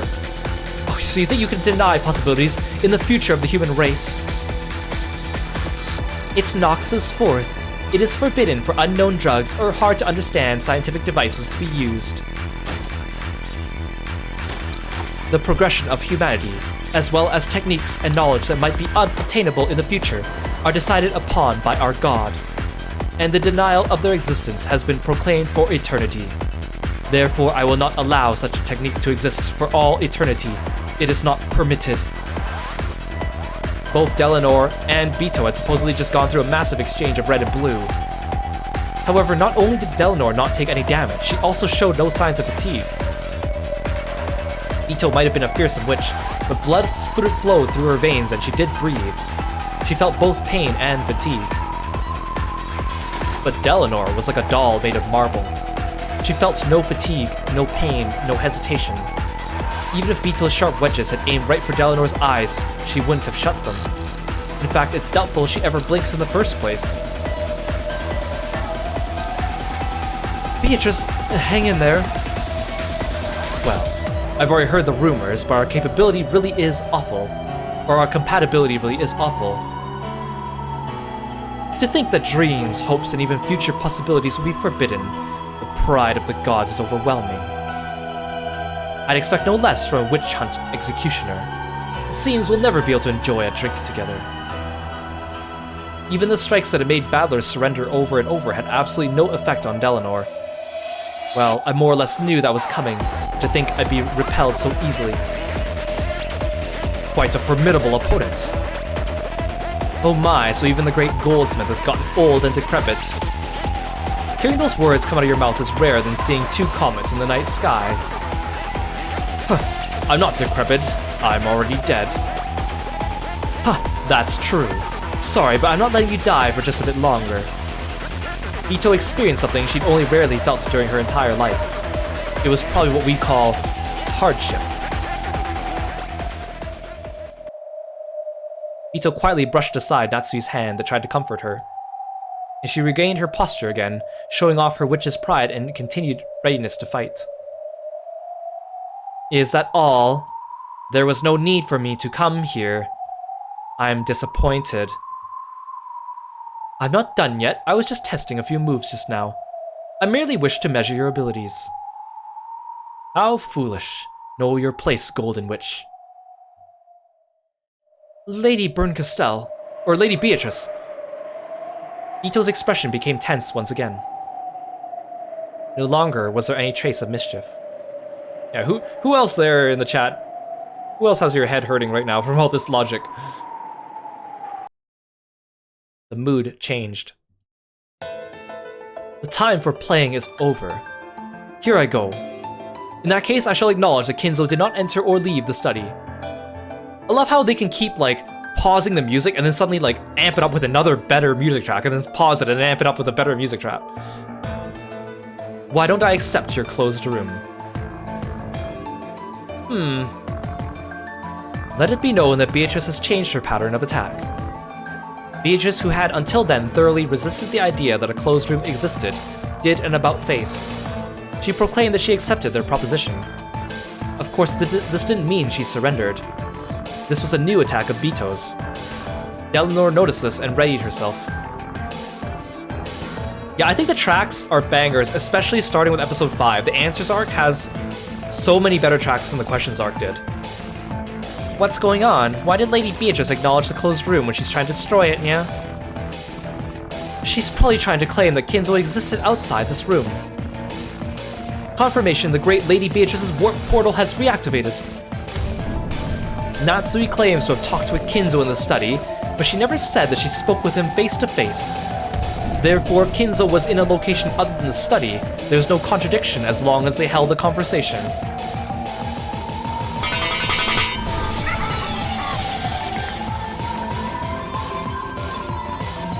After bouncing in an erratic angle, the witch's stake pierced the top of Delanor's foot. You sure are slow. Top of the foot all mine. Natsui used the internal phone line in the study to speak with Kinzo, who was in another place. There'd be nothing strange if Kinzo, who hates the relatives, predicted that they'd enter his study and left to go elsewhere. He might have gone to the hidden mansion, Kuwadorian. Asmodeus' stake, which contained the power of Bito's blue truth and pierced Delanor's foot, changed into a blue wedge.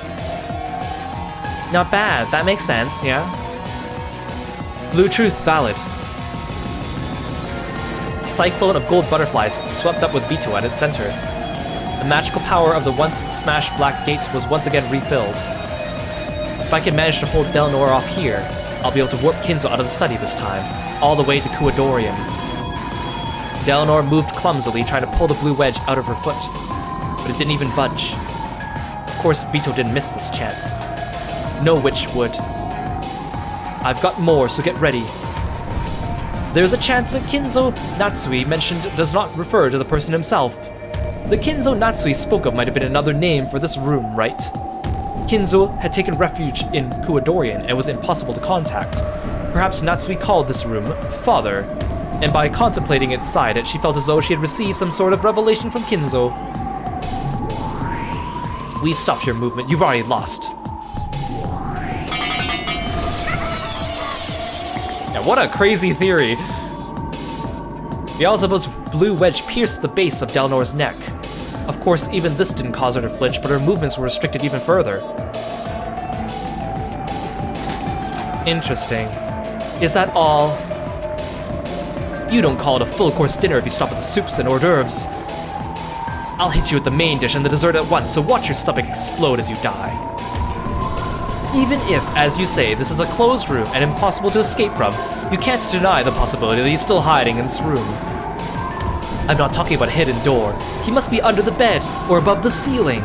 He might be hiding in a truly unobtrusive blind spot that only demons could know of, right? Or it might be that Natsui, who was ordered to speak specifically on Kinzo's behalf, considered herself both his representative and another Kinzo. In other words, it's possible that Natsui was also Kinzo. I've got plenty more. At 23 o'clock last night, Kinzo escaped out the window.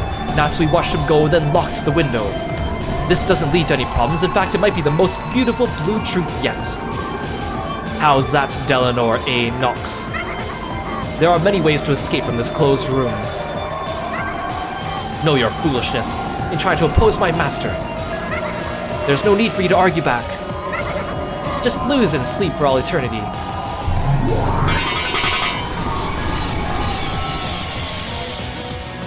Seven sisters appeared from Bito's golden tornado one after another and pierced Delanor with the blue wedges. 4 blue wedges were buried into her neck, chest, gut, and thigh. Including the one buried at the top of her foot, she was pincushioned by 5 stakes. Yeah, it's weird Beatrice using the blue truth this time around, right? She's usually using the red.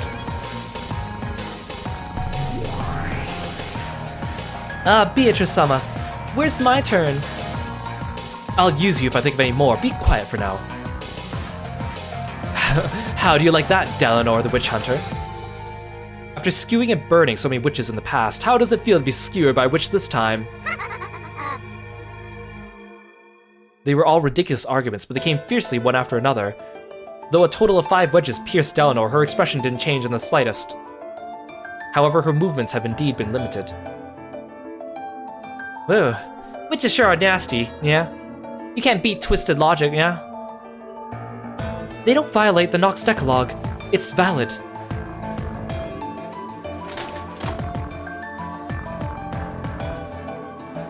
Well done, Beatrice. Even if there was no one in the study, and even if it was a closed room, that alone isn't enough to deny Father's existence. Against a normal opponent, I'd think the matter is settled by now. But this is Delanor, head inquisitor of Heresy. This ruthless woman killed even her father when he violated the Decalogue. Kinzo, now! Right. Now that Delanor had been pinned down, this was their last chance to recover their magical power and escape. Once again, a pitch-black gate began to rise slowly in front of Bito and Kinzo. Though the gate had once been opened by simply drawing in the air, it wasn't so easy in the study now, filled as it was with the power of denial. What do you think, everyone?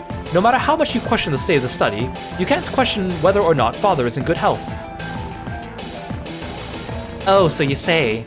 Both you and I had better not forget that we are part of this battle, right? I cannot fight against witches, but I can fight against you. Erika grinned at Natsui with a smile more demonic than a real demon's. Natsui-san, let me ask again. Last night, you're sure you spoke with Ushime Kinzo, right? Yes. I have said repeatedly that I came to deliver a report for the day and say goodnight. This may be a strange thing to ask, but since it's needed to prove your innocence, please answer me straightforwardly.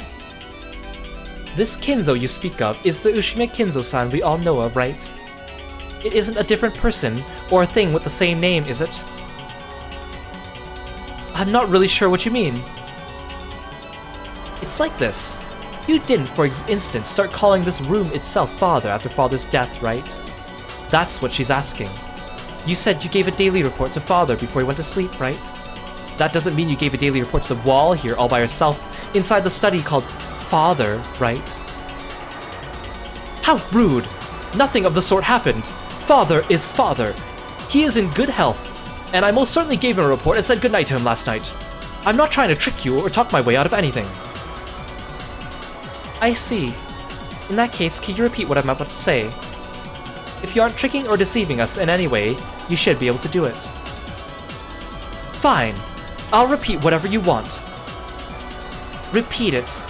Ushimiya Natsui did at 23 o'clock last night speak with Ushimiya Kinzo while in the same room as him. This room. I, Ushimiya Natsui, did at 23 o'clock last night speak with Ushimiya Kinzo while in the same room as him. This room. Good. Then I'll ask one last thing. Seriously now, Natsui-san. You didn't do anything like throwing Kinzo-san out of the window after your conversation and locking the window behind him, right? Because everything still makes sense if you did. Why would I want to chase father out the window? This is intolerable. This mockery is intolerable. Please allow me to speak. Let it be said that when Natsui refers to Kinzo, she means Ushimiya Kinzo and nothing else. Please allow me to speak. Natsui claims to have met face-to-face with Kinzo in the study at 23 o'clock. Natsui let out a cry, but it was too late. She had been totally suckered in by their provocation. The blue wedge to the foot representing a telephone discussion. The blue wedge to the neck representing the study itself being called Kinzo. The blue wedge to the gut representing Natsui herself being called Kinzo. The blue wedge to the thigh representing Natsui letting Kinzo escape out the window and locking it afterwards. The four of them were smashed up with a thin sound. Because Natsui, the one who knew the truth, had denied them. Those denials had gained the power of the red truth. Despite Kinzo's absence in this closed room, Bito had introduced 5 ways Kinzo could still exist. Natsui had carelessly crushed the premises behind 4 of those herself. Only one wedge remained. In other words, this was the last blue truth that could bury the contradiction of Kinzo existing in the study at 23 o'clock, but not existing there later after it became a closed room. There was only one theory that pierced Delnor's chest. Kinzo is hiding somewhere in this room. With that theory, even if Kinzo wasn't present in this closed room study, he could still exist here. If this wedge of Satan's were to be crushed, their chances of escaping this room would be hopelessly dim. Beatrice-sama, quickly, escape while you still can! Delnor slowly grasped the final wedge which still pierced her chest. Apparently that vice-like grip was hurting Satan, as though all the bones in her body were being broken. All that remains is this one wedge. It was about Kinzo hiding somewhere in this room, correct? As a detective, I've searched all those places. If I didn't find him, just where could he be hiding? With the final wedge still sticking out of her chest, Delnor slowly approached Bito. If this wedge was taken out, then... allow me to ask, just where in the study is Kinzo hiding? Well then, maybe he's under the bed. A check of that place has been finished.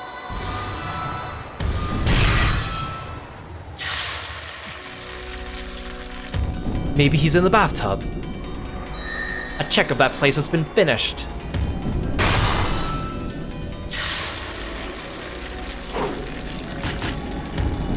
Inside the closet. Under the desk. Behind the curtains. A check of that place has been finished. Check. Finished. Finished.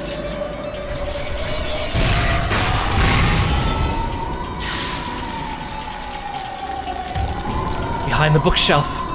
Behind the closet. Under the carpet. Under the floor. Above the ceiling. Behind the wallpaper. Inside the sofa. Inside the chair. Inside the bed. Inside the blankets. Inside the walls. Inside a rock. Inside a crag. Inside the room.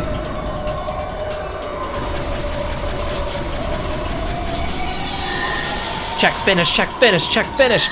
Check, check, check, finished, finish, finish, finish, check, check, check, check, check. Finish, finish, finish, finish, finish, finish, finished. Die the death. Sentence to death. great equalizer is the death.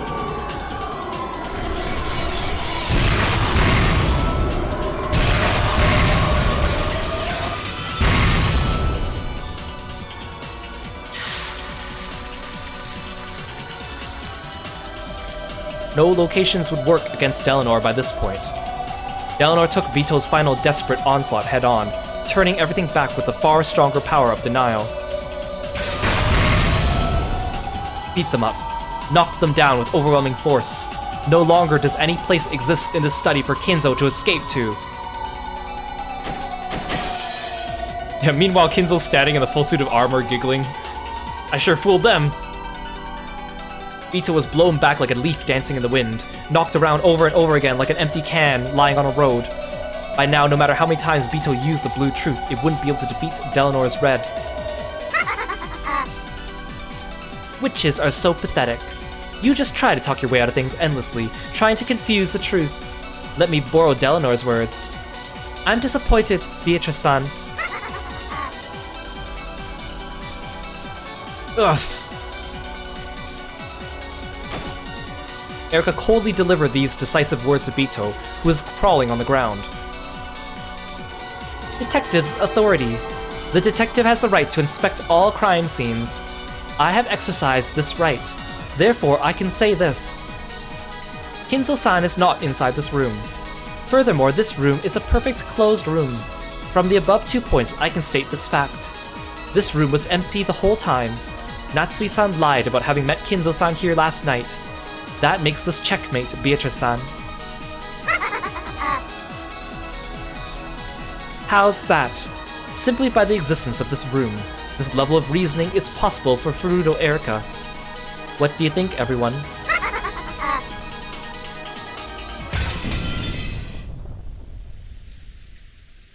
At these words, the final wedge shattered. And at the same time, the pitch-black gate that was about to open shattered once again. This time, the warp portal had been completely destroyed. No longer would Kinzo be permitted to exist in this room or escape from it. Vito struggled to her feet, but that was the best she could do. She no longer had the energy to fight. She had taken all of the denying red head-on from close range. It took all her strength just to withstand a pain so strong, it felt like she'd vomit up all her insides. Even Vito, who had always aimed for the title of strongest and most evil witch, couldn't do a thing against a witch hunter. No matter how sturdy a sandcastle you build on the beach, you can never win against the rising tide. Sorry, Kinzo. Looks like this opponent really was tough after all. Beatrice, I thank you. You've done so much for me despite your remaining grudge. I guess it's true that your life flashes by when you see death coming. I remembered how you once looked when you were young. You were annoyingly like Battler. I now pass on everything, my soul and the qualifications of the head, to Battler. I no longer have any regrets.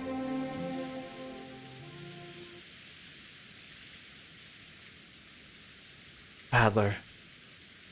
My apologies. How pitiful. Though I swore to fight with you once again, I must settle my accounts like this.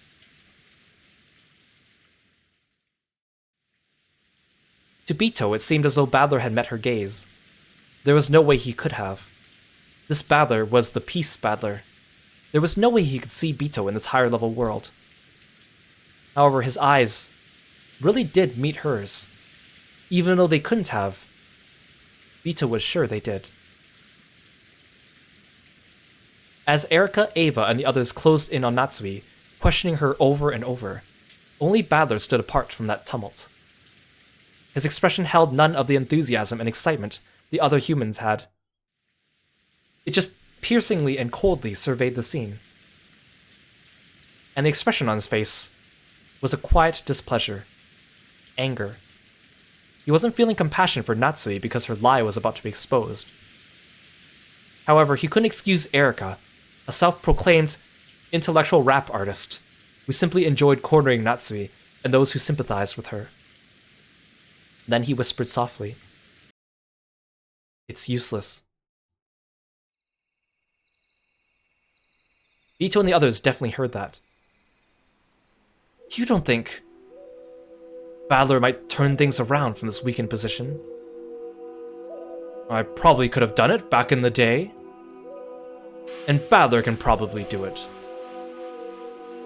Badler. Badler. If you're indeed the man who will inherit everything from me, now is the time to prove it. Don't let the legend of the Golden Witch end here. It's true, I met Father here last night. It's true. And he spoke to me of the Ushimiya family's glorious history, as well as the burden of bearing it.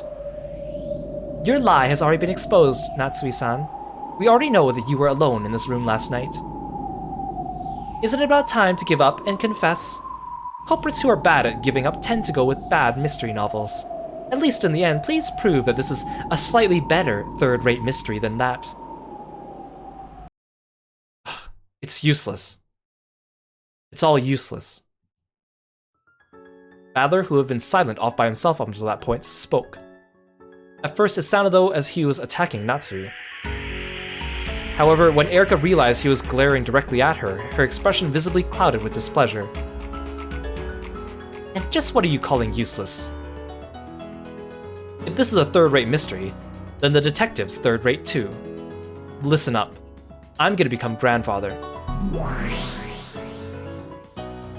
Badler? You'll become Kinzo-san? Are you saying you'll become Kinzo-san and reenact his disappearance from this room? Do you actually intend to deny my checkmate? Fool! What is this man saying? Hey, new girls. This here's your first game, right? Sorry, but it's totally useless to call checkmate after a little something like that. Yeah, it's all useless. What are you talking about, Badler? You say you'll become dad? That's a weird thing to say. Yeah, I'll reenact it. I'll become grandfather and disappear from this room. You can't use the windows or the door, right? How would you do it? Did you find a hidden door? I don't have a clue either. Yes, not a clue. That sound wasn't just the noise of the onlookers fidgeting. It was a provocative chill that ran up Erika's spine. Interesting. I see you're the successor to Ushimiya family headship, the one who bears the head's ring. That should more than qualify you to stand in for Kinzo-san. Why don't you let us have a look at your theory? Erika's expression was no longer a challenging smile. It was malicious. Overwhelmingly displeased.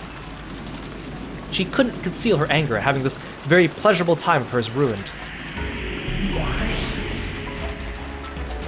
How will he get us out of here? I've got it. I see. So that move is still open. So you finally figured it out, you damn geezer. Hidden doors and hiding under the bed, all that stuff is so pitiful. It brings tears to the eyes. This is the Ushimiya Kinzo we're talking about here. There's gotta be a more thrilling and exciting answer. Exactly. How pitiful that even I couldn't think of it, even though it was about me. And how pitiful that the only one of my relatives to understand me is Badler, the kid who's returned after being gone for 6 years.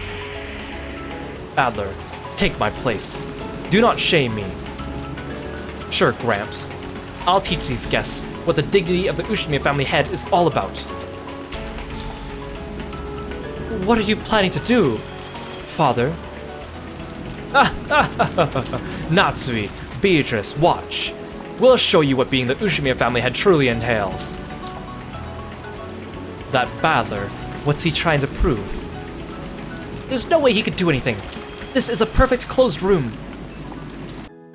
Natsui, do come over here. Now move as I tell you to. Badler called Natsui over the window and whispered something to her, with his back towards the others. Miss Delanor, you're ready for everything, right? It's not possible for Kinzo and the Witch to slip out of this room, right? Of course. Gertrude, Cornelia, and the palace guards. Double check that the seal of this closed room is perfect. Please allow me to speak. Our barrier is perfect. Allow me to speak. There are no hidden doors, and escape will not be granted through either door or window. Palace guards, when Battler engages the barrier, fire arrows without hesitation. Jester Corpse, Roger. Battler-sama, prepare yourself. Escaping from this room is impossible. But he'll do it, yeah? How? He's certain he can succeed even without any basis. That's what it means to be the Ushimi of head, yeah? True. Let's watch. Yeah. Let's see the majesty of Risha's opponent.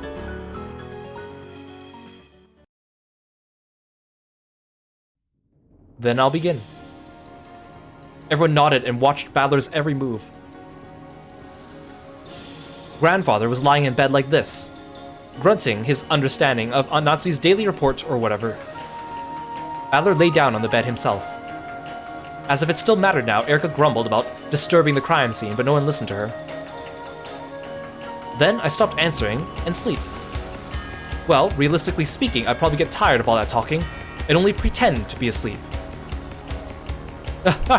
You really do get it. I see that father has gone to sleep. Bow silently and leave. Natsui lowered her head to Battler, who was still lying down in the bed, and turned around. Then she started wandering around as though doing an inspection of the room. After seeing the grandfather was asleep, Natsui probably did an inspection of the room before leaving. Of course, she had Shannon-chan and the others clean it every day, but she still checked it thoroughly herself, making sure there was no dust piling up, making sure he hadn't run out of any consumables. Yes, this is the room of the precious family head, so I check everything carefully myself, instead of relying entirely on the servants. I always do that. That's true. Madam usually checks things very carefully. Her inspections are very detailed, and she even checks all the consumables in the washroom one by one. Battler, you may be helping Natsui, but you can't help but think he might be incriminating himself. I guess we'll see. I wonder if any of you have figured out what Battler's gonna do. In other words, we aren't just talking dust on the windowsill, like you see all the time on TV. She checks to see that there's enough soap and toilet paper in the washroom. Though she probably doesn't have to do it each day, she's very devoted. That is my routine. I mustn't slack off in my inspection of the head's room for even a single day. So what's your point? Please keep any showing off to a minimum. Isn't it getting to show off the biggest perk to being a detective? Ugh, but I'm the detective. Since we're inside the study, you could probably tell, but even though we call it a study, it wouldn't be wrong to call it a second house inside the mansion. It has a sleeping room, a study, a washroom, and even a toilet and a bath. In other words, it isn't a single room. You could call it a full house. Thank you for the explanation of the room's layout. However, the move of him hiding somewhere inside this room has already been defeated.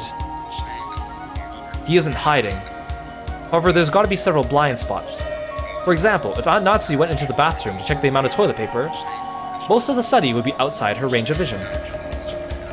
In other words, for almost every location in the study, the sole observer would have disappeared.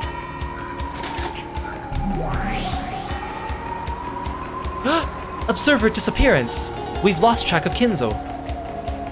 Let it be said that the witch's darkness is filling the study. Excellent. Watch as it fills with the power of darkness. So, if the observer, if Natsui goes away, so what? What next? When grandfather noticed that fussy Aunt Natsui leaving, he got up. Why? On a twisted night such as this, what better way to enjoy a drink than bathed in twisted weather under the night sky? Since Aunt Natsui's in the blind spot of the bathroom, it becomes possible for grandfather to walk about the study at will. It was possible for him to move without Natsui's knowledge. It was possible for him to move without contradicting what Natsui knew. Warning, Battler is approaching the study door. Allow me to speak. A noise rings out when the lock on the study door is released. Know that you cannot leave through the door without Natsui thinking something was odd. Because Battler has acted as though he was heading for the door, Gertrude, who was sealing the door, immediately sent out a warning. Maybe it was possible for him to leave the study while in Natsui's blind spot. However... That's right, there's the sound. We know there's a loud sound when the autolock is released. Even if Natsui was in a blind spot inside the study, she wouldn't miss hearing that. Of course, she'd find it odd. Thanks for coming by, Sunflower. Hope you have a good sleep. Rest well. Allow me to speak. Let it be said that Natsui did not hear the sound of the door opening while in the room. The washroom and the toilet are very close to the door. Even if they hadn't been, that autolock always lets off such a massive sound. She'd be able to hear that sound no matter what. Natsui had already spoken with Erika and the others about the details of the previous night, making it quite clear that nothing out of the ordinary had occurred. Any argument that relied on Natsui failing to hear the lock wouldn't work. Please allow me to speak once more. Kinzo entering or exiting through the door will not be permitted. Let it be said, this is a useless struggle. It is foolish. It's true I can't break through the red of that girl by the door. Or what about you over there by the window? Huh? Turning his back to Gertrude, who claimed that leaving through the door was impossible, Badler locked his gaze on Cornelia, who stood in front of the window. Make sure you hold that barrier of yours up tight. Cause you're gonna be blasted away, okay? By now, Badler's target was clear. It was Cornelia. It was the window. He was going to smash this closed room from the window. Not expecting to be chosen as a target herself, Cornelia was overawed for just a second, but she quickly regained her composure. On rare occasions, struggling, fleeing witches would directly challenge the barriers Cornelia set up. Such witches were always fighting desperately on the brink of death. Please allow me to speak. You are Badler's target, Cornelia. I ask that you be on your guard. Fool! God have pity on this foolish lamb. I'm no sheep. The head of the Ushimi family is an eagle, with one wing. Don't think you can keep me shut up in the study forever with just a flimsy window like that. Starting from a low position, both silent and supple, Badler ran forward like a white leopard. This guy couldn't possibly mean to... Huh? This is... Allow me to speak. There is no way to defeat my red. Know that your wish will not be granted. Cordelia thrust out both her arms and made a sign. But when she did, a red barrier closed in front of Badler. Know that your course is a fruitless one, Ushimi Badler. Know that this window is sealed from the inside, and Natsui did not help Kinzo escape. I'm not saying that Natsui helped Grandfather escape. But what if Grandfather snuck out, keeping it a secret from Natsui? Why would Kinzo go out this window on his own? What better way to enjoy a drink on this twisted night than leaping through the rain-swept skies? But this is the 3rd floor, right? It's impossible. Even you've jumped down a flight of stairs at least once in your life, right? 3 stories is nothing for Kinzo. I wouldn't put it past him. I certainly wouldn't. That's ridiculous! Blue cracks appeared in Cornelia's red barrier, and it shattered with a crisp sound. It was all far too quick. It looked almost as though she'd gotten out of the way herself in fear of Badler. Endless 9! Magic resistance power, Endless 9! Cornelia-sama, you can't block it, retreat! At the same time the barrier shattered, the window behind Cornelia's back was flung open. The curtains fluttered for just an instant. Though it was all filled with rain, the heavens and the courtyard were spread out in front of them. A fitting exit for an eagle leaping up from this closed room. Cornelia, repair the barrier! As you wish, Commander Delanor. Know that you will not be able to break this. Cornelia quickly returned to her senses and set up another red barrier. However, this was her last one. Please allow me to speak. Let us accept for the time being that Kinzo escaped through the window. In that case, how did he lock a window which cannot be locked from the outside? The window was locked from the inside. Useless. Yeah, it's all useless. Kinzo and Badler grinned. Did she think this feeble red could block the charge of Badler and Kinzo, the 2 family heads? After Grandfather jumped out the window, Aunt Natsui probably noticed a slight draft. She then approached the window, realizing it was open, then quickly closed it and locked it. Natsui couldn't have imagined I'd slip out the window. Yeah, so it's only natural Natsui thought Kinzo was sleeping in bed.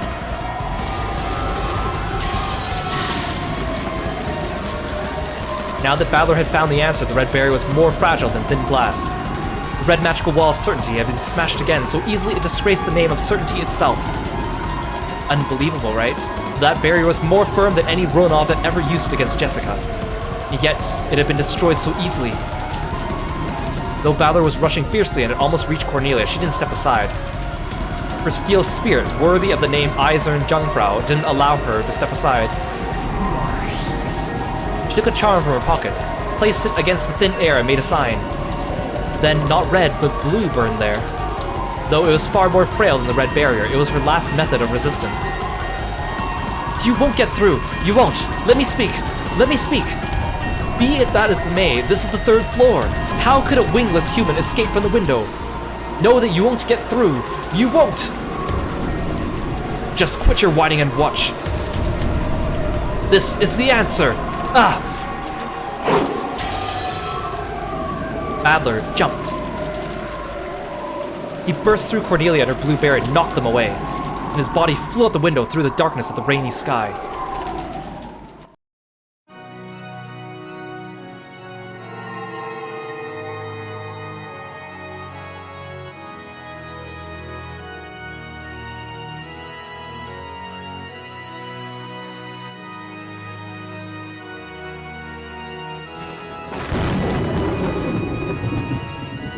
The fragments of the blue berries scattered, beautifully adorning the surrounding air. The closed room had been smashed open. Battler flew out of the mansion. Through the sky above the rainy courtyard, all the raindrops became small, round gems and were scattered through the air. Battler flew across the treasure box world of that exquisite stormy sky through the countless gems of rain that filled it.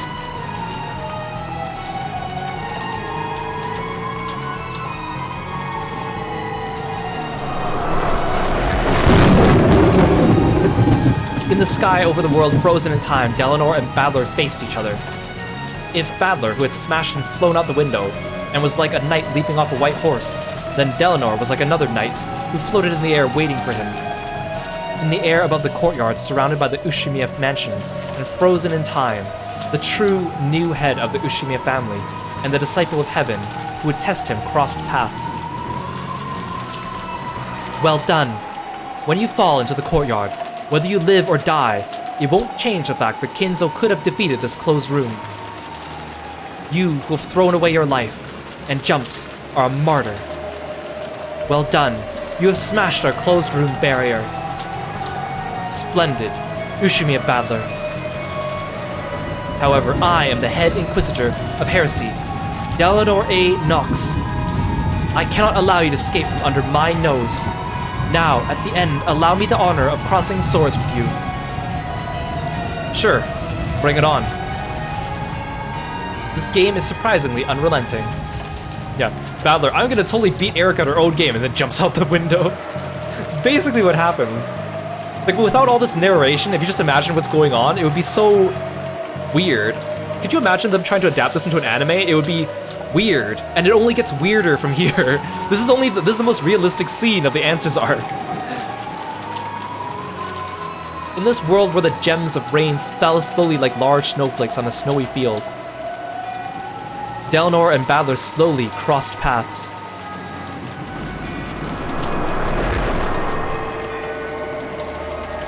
It seemed slow, and yet it happened in a flash.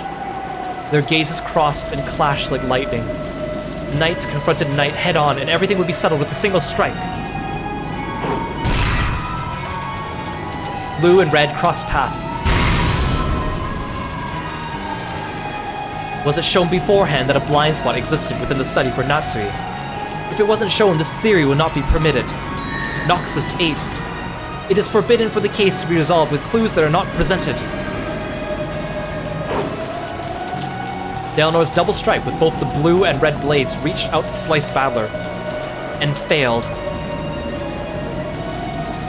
Those longswords, which had never lost over a course of 100 battles, cut through empty air. When we entered the study, its structure was clearly described. Too bad for you. For the first time, an expression showed on Delanor's face. It was a sudden smile.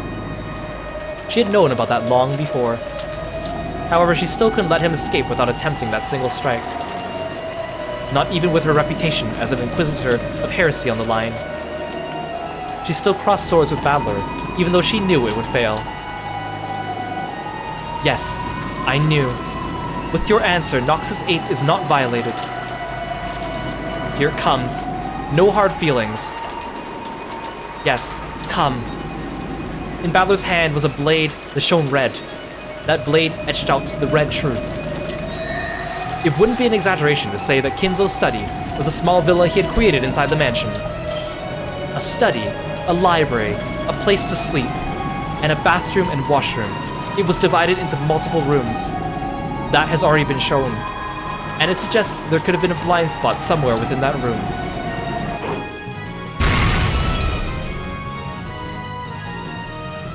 Without any mercy, no, without any reluctance which would have been dishonorable, the sword of red truth cut into Delanor. It cut a beautiful hemisphere through the countless gems of rain that filled the sky.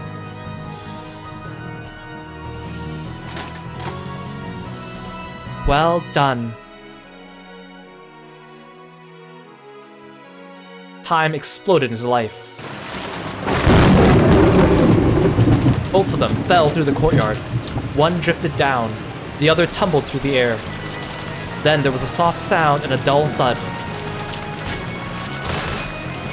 The first was the sound of Battler landing gently in the courtyard. The second was the sound of Delanor crashing down.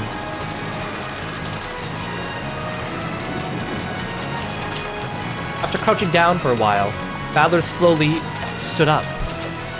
Though he had jumped down from the third floor, he had landed as lightly as though he had merely jumped over a fence. Battler!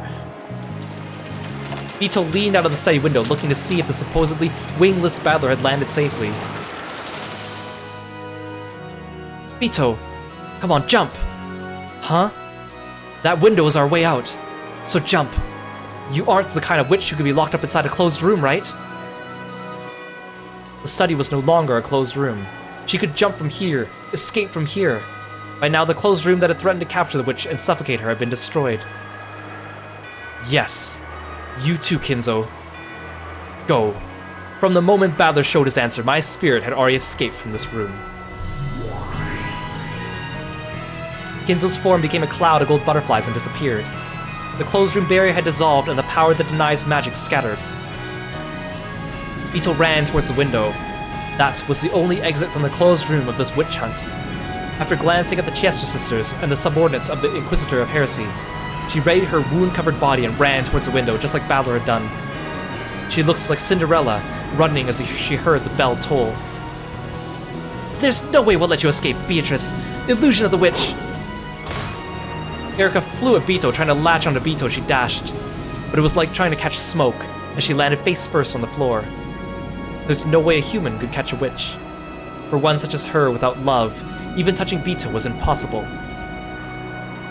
Jestercore! Shoot the witch! Shoot her dead! Alignment conflict, unable to fire.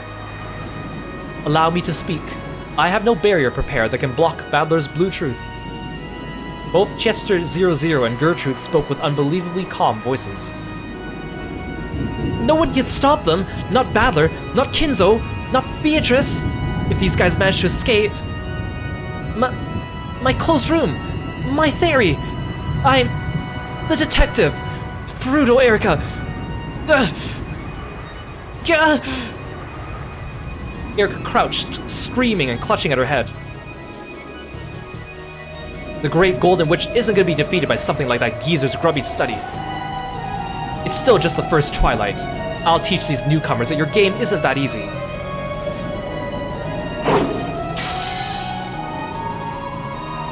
Just like Battler, Vito also flew. She drifted down toward the rain treasure box swirled into Battler's chest. Battler caught her with both arms as though catching a feather from an angel.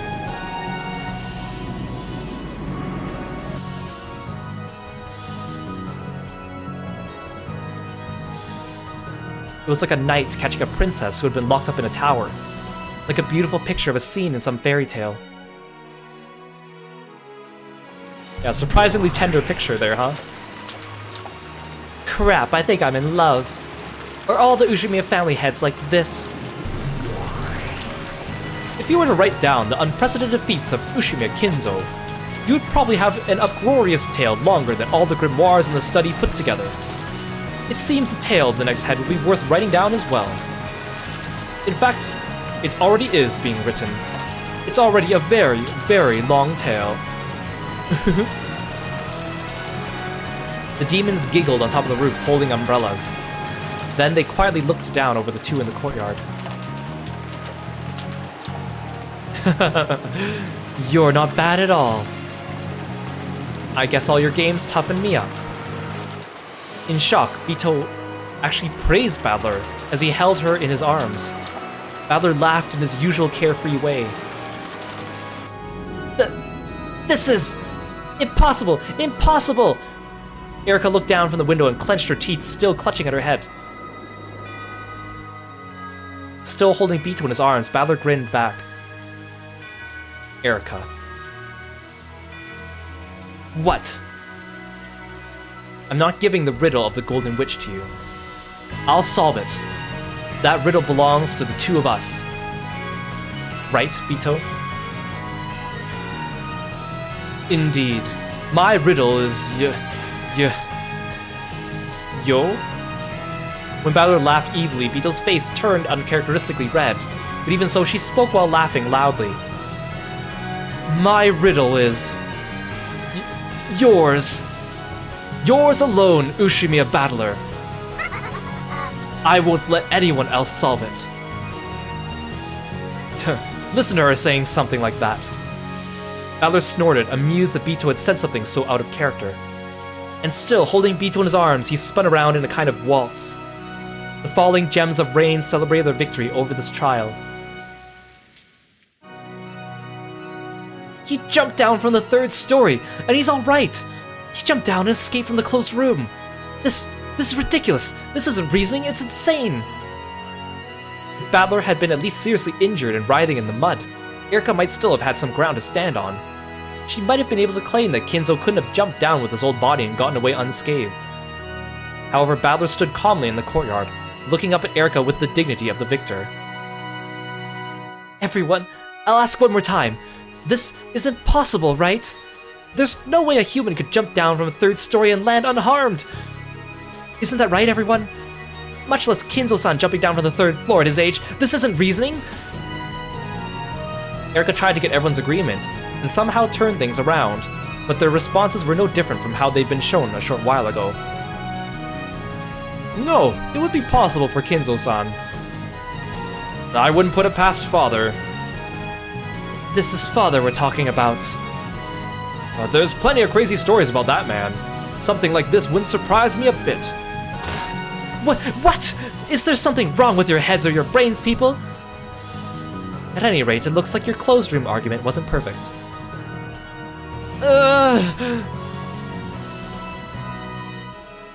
Not only the servants, but the family members also agreed.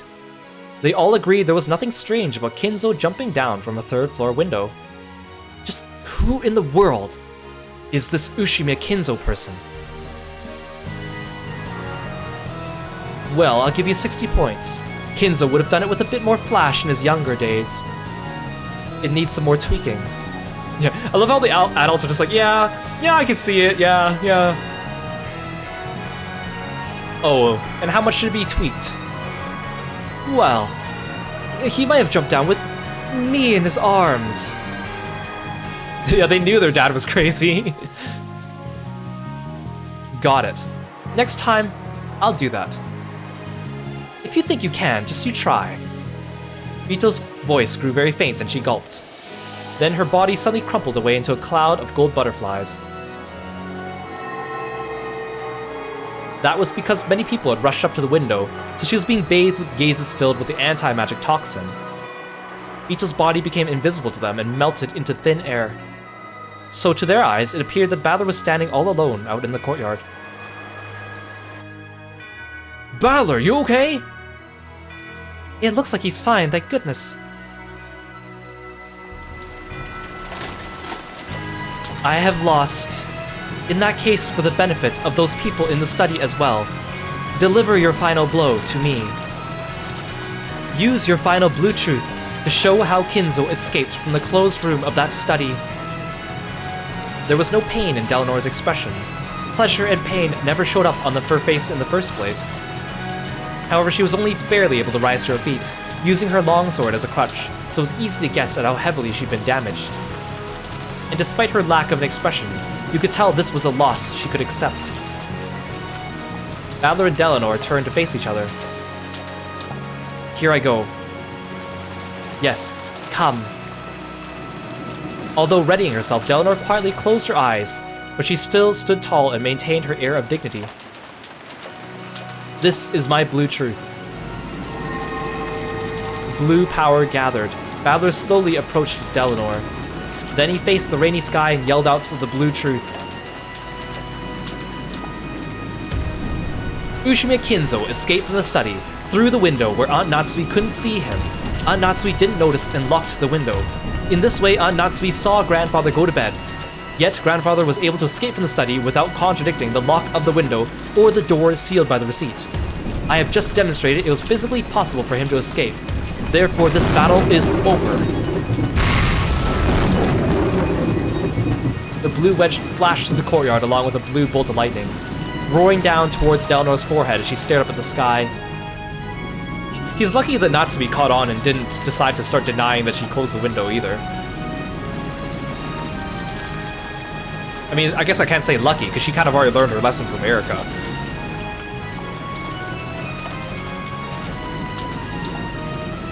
Ito's game isn't forgiving. It's doubtful whether the classic patterns of the mystery genre even work here. Your swordsmanship isn't bad, but you ought to be a bit more flexible in your thinking. A massive blue wedge that looked like a pillar was above Delanor's forehead, and it stopped with its tip just slightly touching her. It didn't run her through. It made no mark larger than being poked with a pencil. When Battler snapped his fingers, the blue wedge shattered and became a shower of translucent gems. No, drops of rain that poured down over the courtyard. Delanor sat down in a dazed sort of way. Amidst the thunder and the rain, the successor to the Ushimiya family headship faced the people staring down from the study and spread his arms wide. Welcome to Bito's and my game. Welcome, Furuto Erika.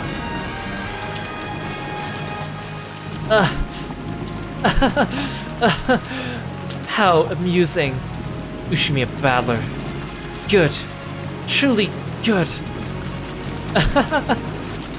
I'll chew it to bits. This riddle of the witch. All the way deep into its guts while it's still alive. Battler and Bito both looked calmly up at Erika, who couldn't contain her evil laugh.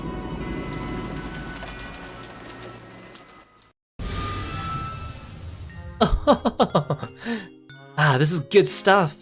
Erika, that was so lame. Lady Burncastel, my apologies. That look on your face. It's so incredibly laughable that I like to smash it and put a frame around it. My double is so pathetic. Pathetic, lame, lame. Bathed in the sneers of Burncastel, a being who was like a mother to her, Erika was so ashamed that it looked as though she'd chew her lower lip to pieces. Someday, I'll definitely... Ushimiya Battler, Beatrice, Ushimiya, Natsuhi.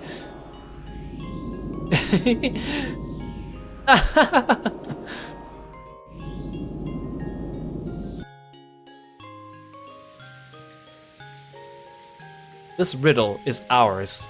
I won't let anyone get in the way, Beatrice. Yes.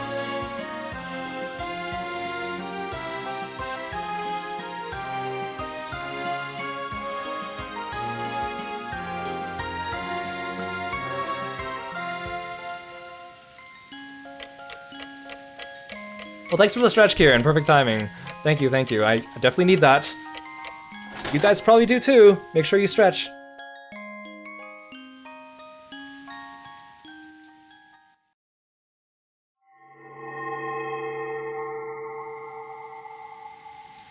Now stretch to the left, to the right, to the sky.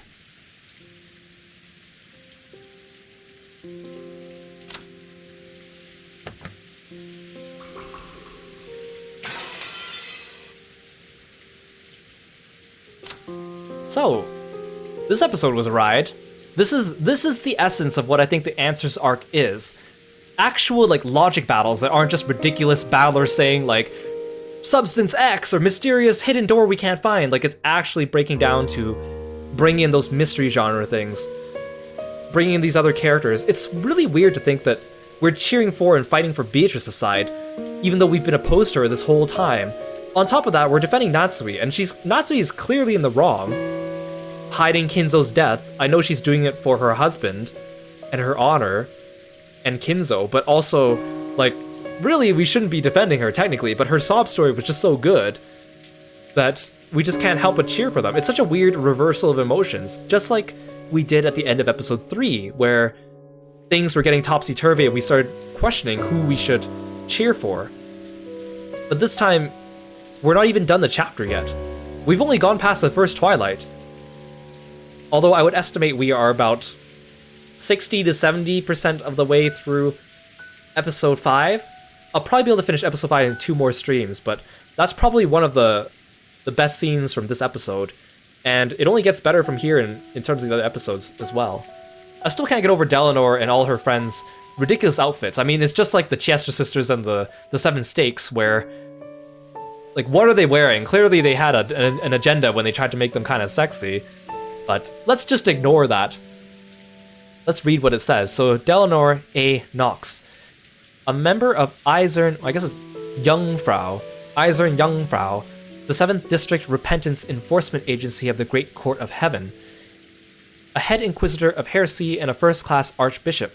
She is commonly known as Delanor of the 10 Wedges, or Death Sentence Delanor. The name Death Sentence comes from the fact that, although inquisitors of heresy normally judge their targets to see whether they deserve the death penalty or not, Head Inquisitor Delanor is only dispatched after a case has been vigorously inspected by the Great Court. Therefore, the very act of dispatching her is equivalent to a sentence of death. Her father was a legendary inquisitor of heresy, but he broke the rules and was executed. Again, that's implied to be Ronald A. Knox, the one who wrote Knox's commandments. She was the one who performed his interrogation and execution. I actually don't know how closely... I know he wrote mystery novels and he wrote the rules. Did he end up writing a novel that violated his own rules? Did that actually happen? I don't know. I'll have to research it. Since that time, she has stopped growing. Both her body and her mind remain eternally those of a young maiden. It is whispered that her heart also died at that moment, but she does not see it that way. Her primary weapons are the blue key, or the red key and the blue key, which take the form of a long sword and a short sword. I don't think Erica's description changed.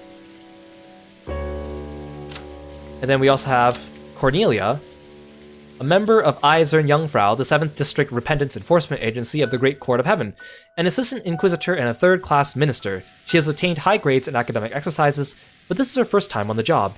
Whoa, this is her first time and she experienced Battler running into her and bowling her over? Fantastic. She possesses a strong sense of justice and is currently cramming for exams to become an inquisitor of heresy like Delanor. Her current goal is to become more like the veteran assistant, Gertrude. She normally has a zealous personality, however she imitates Gertrude and tries to be emotionless. She's too innocent and pure to be involved in heresy hearings, and she doesn't yet know anything about dirty jobs and the dark side of her profession. Gertrude intentionally selected her for this mission, which reeks of a plot within the Senate. She wants Cordelia to see for herself whether she's really suited for this kind of work.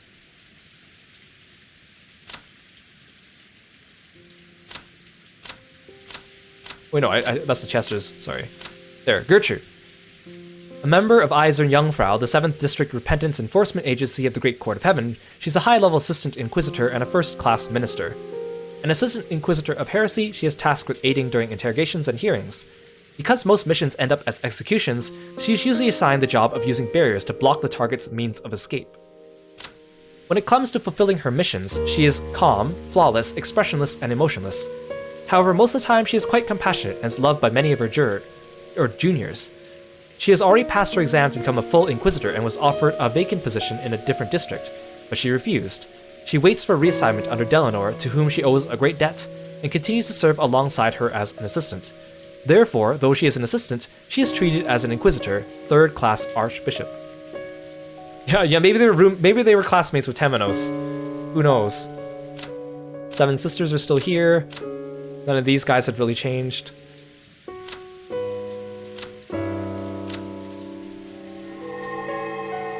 And then, of course, here, Kraus has gone missing. Jessica, George, Maria, Rosa, and Genji are dead. So their portraits have been changed. And their descriptions have been updated as well for this. Ooh, that was a good episode. We finally got to the meat of it. I've been waiting for this, because episode 5 is so good, but it's been... The last 2 streams have been kind of just exposition stuff, so I've been like... I feel like I'm the friend where I'm like, wait for it, guys, it gets better, come on, stick with it. Come on, stick with it, but it's like getting really long, and you're like, oh, I hope they don't get tired of waiting. I hope they stick around and actually get to the payoff here. Thank you so much for coming by the stream. Thank you so much, everyone, for the raids. Thank you so much for the follows. I really appreciate it. Of course, next Saturday, we're going to continue this. It'll take about 2 more streams to finish episode 5, I estimate, and then we'll be on to episode 6. Yeah, the workup was great, and this was just great. Like, I really like the turn they take in the Answers arc. And again, it's just a shame that a lot of people only know Umineko through the anime, so they only watched the first 4 episodes, or the first 4 episodes of the visual novel. Technically, there's 25 or 26 episodes of the anime, but it only covers up till the Alliance of the Golden Witch, so you miss out on some of this payoff that you get with it. So tomorrow, I'm going to be streaming Soma again. We need to get to the ending. I think I'm pretty close. Then on Monday, we're going to be streaming again with Kieran, guest star Kieran. Please go check him out. He's amazing. He's an awesome person. He's a voice actor. He's a singer. He's just really cool. We're going to finish, well, I'm not sure if we'll finish. We're going to continue Aviary Attorney. So if you like, you know, Phoenix Wright type things, if you like Umineko type things, if you like any of that stuff, stick around. We'll find out more about Aviary Attorney and finish reading that, or try to finish reading that. Thanks, everyone. Yeah. I really appreciate you coming by. Let's have a look at Twitch and see if anyone is available. Yeah, birds. You excited for birds, guys? Perfect. Kit is streaming Mario Kart. Let's drop in on Kit. He's actually a big Umineko fan too. In fact, his model is directly influenced by Umineko aesthetic. So if you like Umineko and you want to talk about it with someone other than me, go talk to Kit about it. We're going to rate him, so stick around. I'll see you guys tomorrow. Thanks so much for sticking around, guys. Take care. Bye-bye.